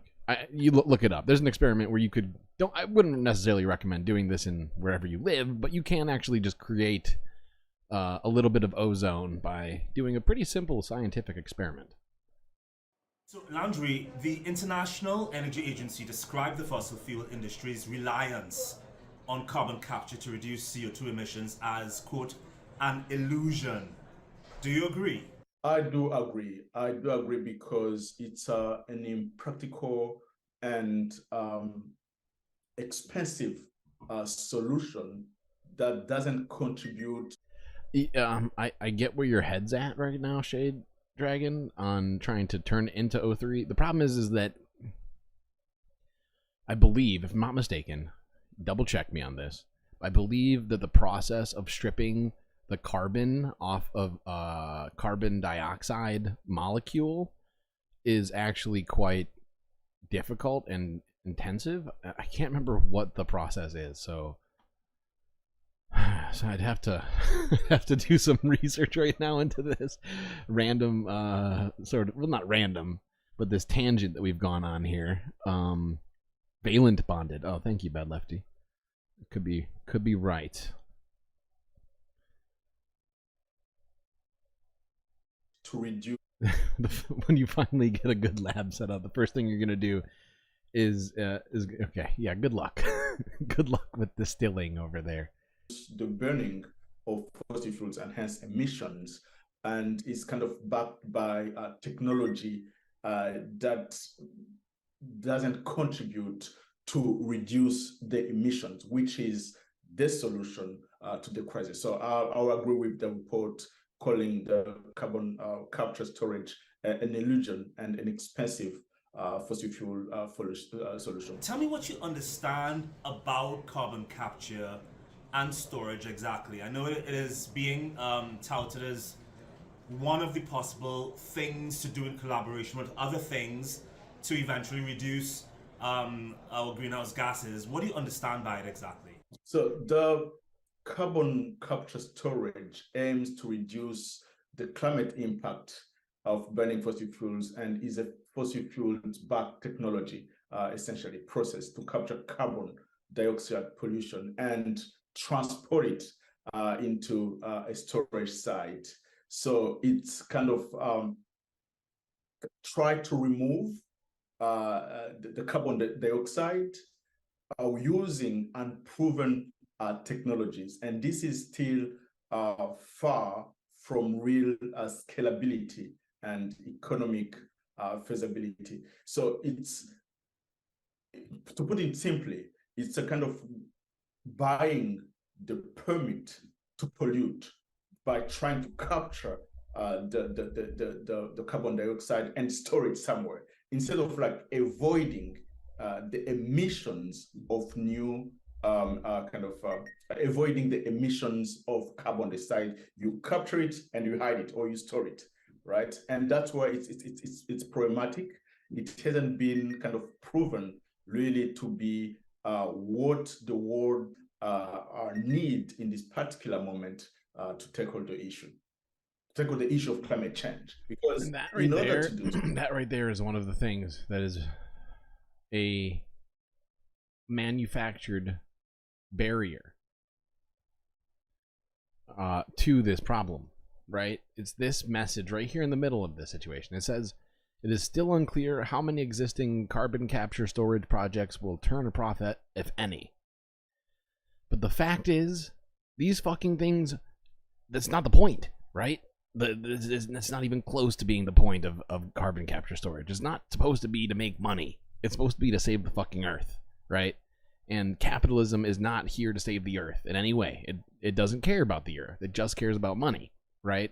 That's one of the main problems with most economic theory that people still use to this day. Granted, economic theory has advanced over the years, but so many people are still quoting thinkers, quote unquote, like whatever, like Adam Smith or whatever, like Keynes. I'm just saying, like, most of these models just completely neglect the idea that maybe never-ending growth and all these sorts of things that are intrinsic to the current paradigm, you know, like like it just completely neglects all the important shit about the environment and the sustainability of economics in the way that it's currently facilitated. So we all have to remember that right there doesn't matter. It genuinely doesn't fucking matter if it turns a profit. It shouldn't. That should not be the point. If it does by happenstance, great job. But really, I could care less. Like, it needs to be and And that's why we can't wait for corporations or individuals to do it, right? It's got to be on the governments in most cases of a lot of this stuff, because they're the ones who can facilitate it on a broad scale and maybe neglect whether or not something is profitable because it has a positive impact on our world. Moment to tackle the issue of climate change, because in order to do so, basically what the world needs is to significantly reduce the amount of carbon dioxide being propelled in the atmosphere and produce energy based on solutions that are either low carbon intensive or that don't emit kind of emissions at all. That's the right route to go. So other kind of ways of trying to address the issue of growing emissions are kind of are an illusion, as we said, are tentative, are not proven, are expensive, and most importantly, are likely to perpetrate the same injustices that have been kind of prevailing for decades of centuries of some wealthy countries with technology kind of buying the permit to pollute. Right, and exactly. He's 100% right. I think it's about all we need to see from this video. It is a great video, and if you want to watch the whole thing, just go to TRT World. They are a Turkish news broadcasting company. Have lots of great videos. Not all of them. I wouldn't say all of them are great, but lots of great videos. Okay. Huh. Well, we kind of got through all the doom. I think we got through all the doom, folks. Just got a few things here we're going to do just for fun at the end of the stream here. This one we're going to speed up and watch real quick, parts of it at least. Sani, as he likes to be known, our RAF test pilot on secondment. Hold the phone. First off, this is too loud. So I'm just going to chill and talk to chat while I kind of do this. So I'm going to turn this down here. Speed it up here. This is a BBC video that was live of a UK space launch.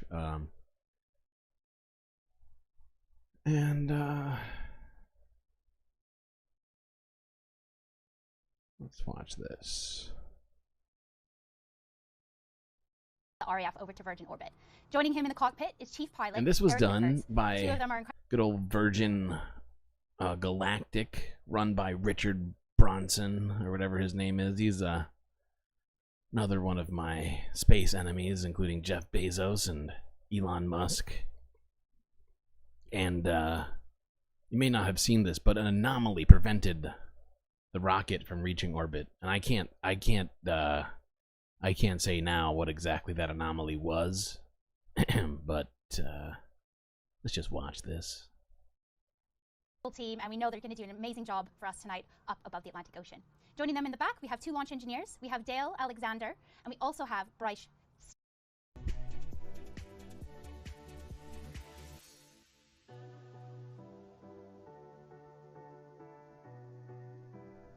Absolutely, and I get what you're saying, what you can do on capitalism, you know, but as a means of deciding serious issues, it becomes completely useless and in fact negative in many cases, like with healthcare and with the earth, like in terms of like the environment, those sorts of things.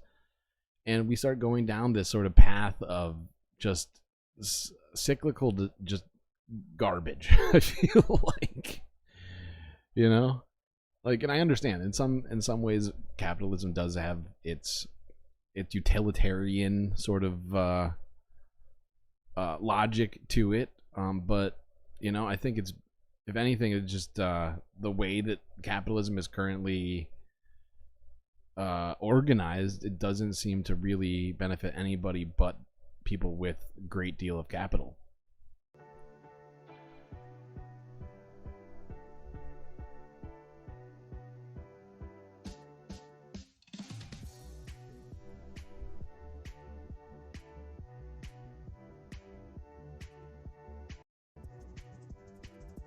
Oh yeah, that's a jam.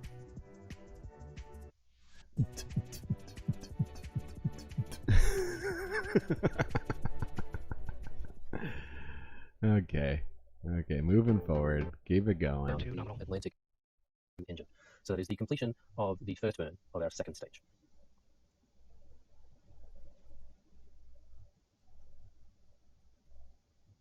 You can see along the bottom of the screen right now our flight timeline has been updated to show the Cosmic Girl is returning, obviously, and then Launcher 1, which takes up the majority of the flight timeline there. Who's gooning? Who's gooning? Someone gooning over here?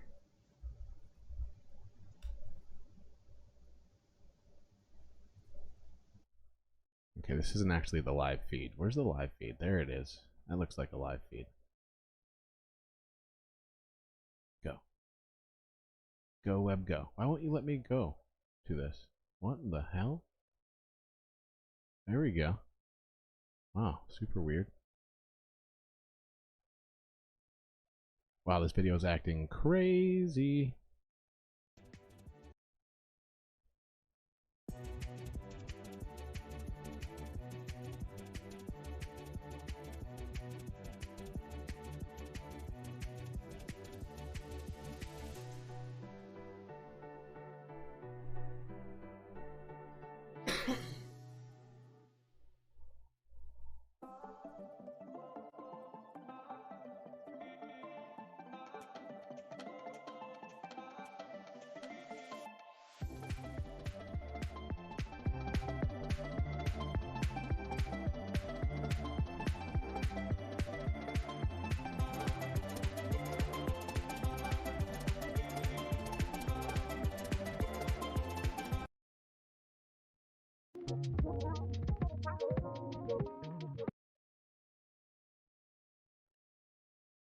Where is it?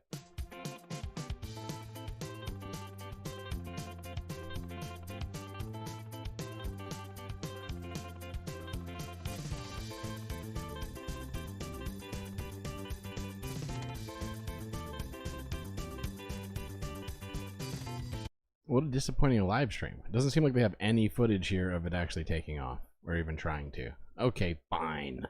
Ruin my fun. Just ruin it. No big deal. Didn't have plans for fun. I don't know where the other video is. I'm not even going to look for it. Fuck you, Richard Brunson. Alright. This next video is also space related. This is a global news video entitled Why Japan is Launching the World's First Wooden Satellite into Space. A wooden satellite. Super cool.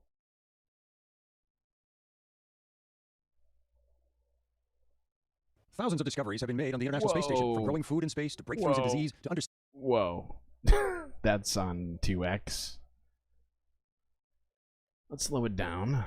Go web go. There we go. Thousands of discoveries have been made on the International Space Station, from growing food in space to breakthroughs in disease to understanding the human body. With all that innovation, a low-tech experiment with pieces of wood kind of goes against the grain. 3 types of wood were placed outside the Japanese module on the ISS for 10 months to test resilience. Scientists were astounded. The wood was so unchanged, they've started work on wooden satellites, the first to be launched this summer. They found magnolia wood fared the best, resistant to extreme temperatures, and in space there are no organisms to rot the wood or oxygen to burn it up. The wood has held up surprisingly well, which is just incredible. It is pretty crazy. I would. Oh my god! Really, global news? Really? Primitive wooden weapons outperform the technologically advanced Evil Empire. But the Japanese have long appreciated the lasting properties of wood, producing temples that have stood for hundreds of years. It kind of makes sense that it would come from Japan, which has this really long-standing history of creating resilient wood structures, and now expand that into space, where they want to see not only can they build satellites from wood, but could they actually build full habitats. In addition to being made out of wood, what's remarkable is the satellite's diminutive size, just 10 centimeters cubed. You could hold it in your hand. That's crazy. And virtually all of the components are contained inside the satellite, including antennas that can be damaged on the outside. Because radio and electronic waves can pass through the wood, everything will work inside without interference as the little satellite orbits the Earth. Out. Wooden CubeSats could be outfitted with magnetic sensors or environmental scanners. We've miniaturized so much technology, and now we can launch it into space in these really, really small packages. Another feature of wood, it's a renewable resource, so there's always more where that came from. And unlike aluminum satellites that can leave a trail of environment... Seriously, I'm glad the chat also found the Ewoks to be awesome. I'm so glad Global News didn't decide to take itself so seriously that they can't make a joke here. That was great. Oh God, the reference, it really was perfect moment for that. Hazardous metal re-entering the atmosphere. When a wooden satellite inevitably falls back to Earth, it should burn up entirely. It should fucking knock burn. on wood. Oh my God. Oh my God, that's genius. Oh, it's amazing. Wow. Talk about thinking outside the box or inside. I mean, really, they've rethought the whole box. They haven't just thought outside of it. They've redefined the box. Incredible. Okay. Well, this last video, you heard it, folks. That's right. Giving you a little bit of forewarning here. It's our last video. Stunning photos show the sun like never before. BBC News. Uno piensa el sol como algo liso, que no Oh, wow. tiene That's textura. beautiful. Todo esto que uno ve ahí, que parecen como incluso pelos, es Oh, it's in Spanish. Son como pequeñas. I did not realize it was in Spanish. Hold on, let me read for you.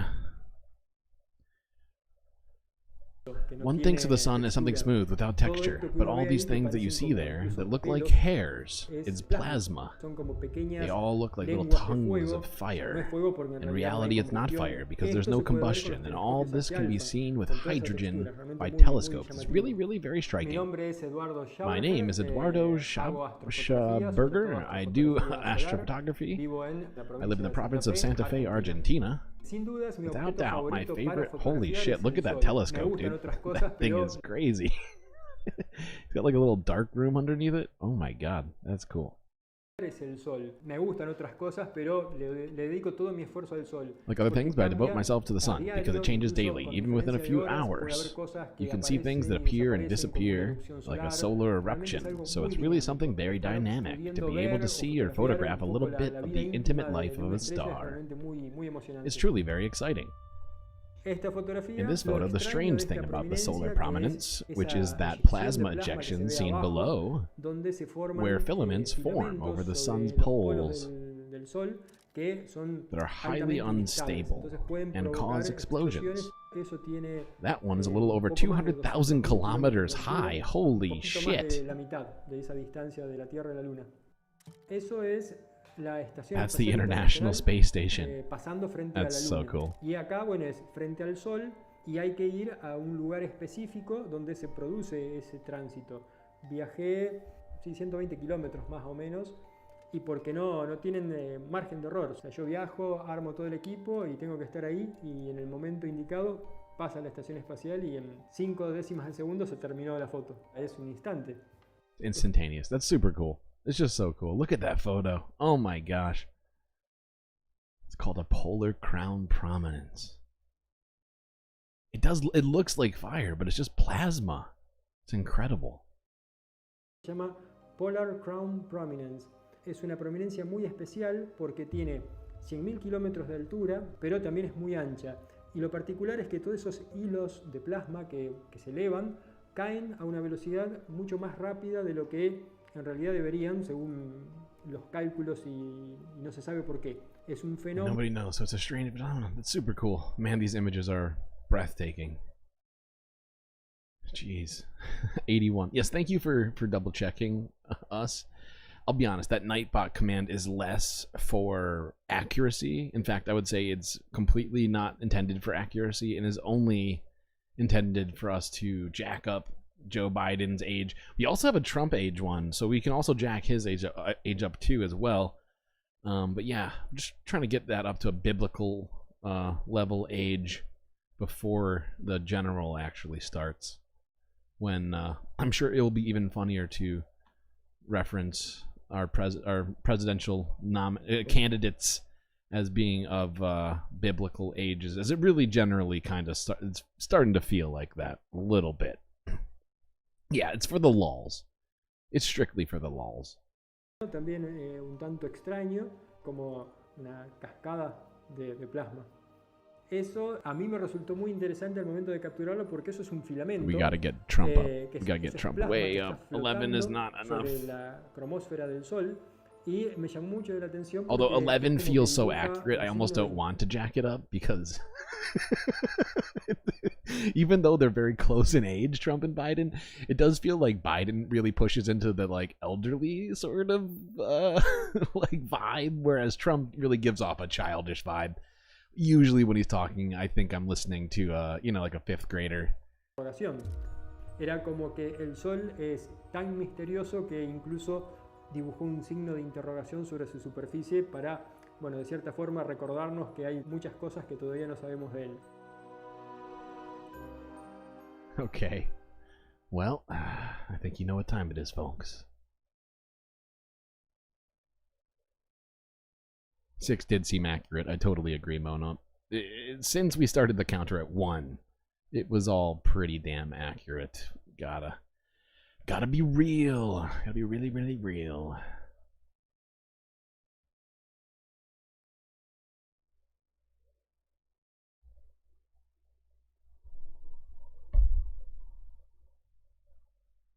Wait, what's happening? Why can't I hear anything? Huh?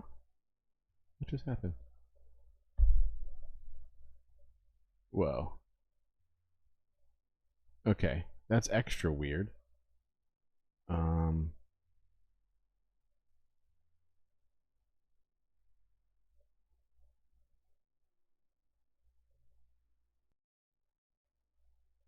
on, I'm gonna have to do this the old-fashioned way.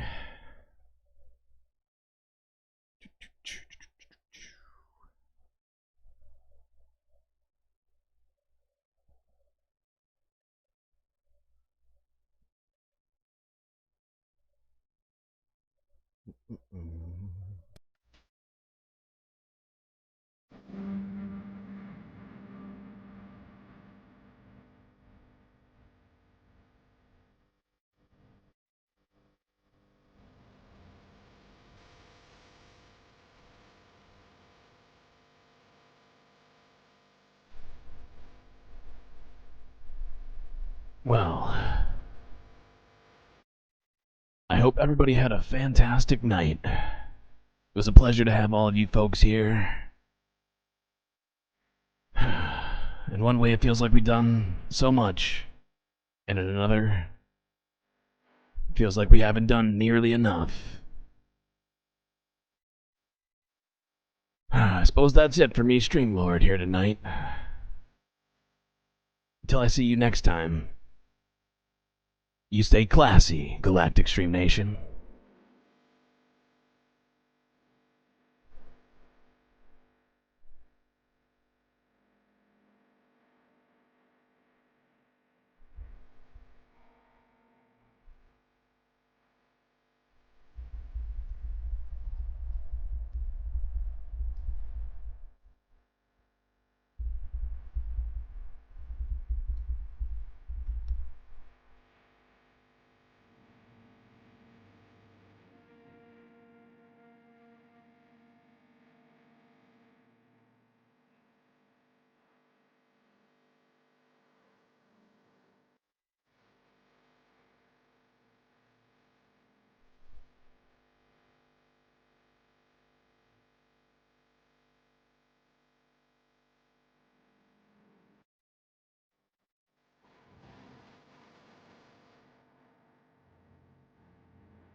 Bold strategy, Todd. Let's see if it pays off for him. This is for problems for life. Arguably the greatest work of nonfiction of the 20th century.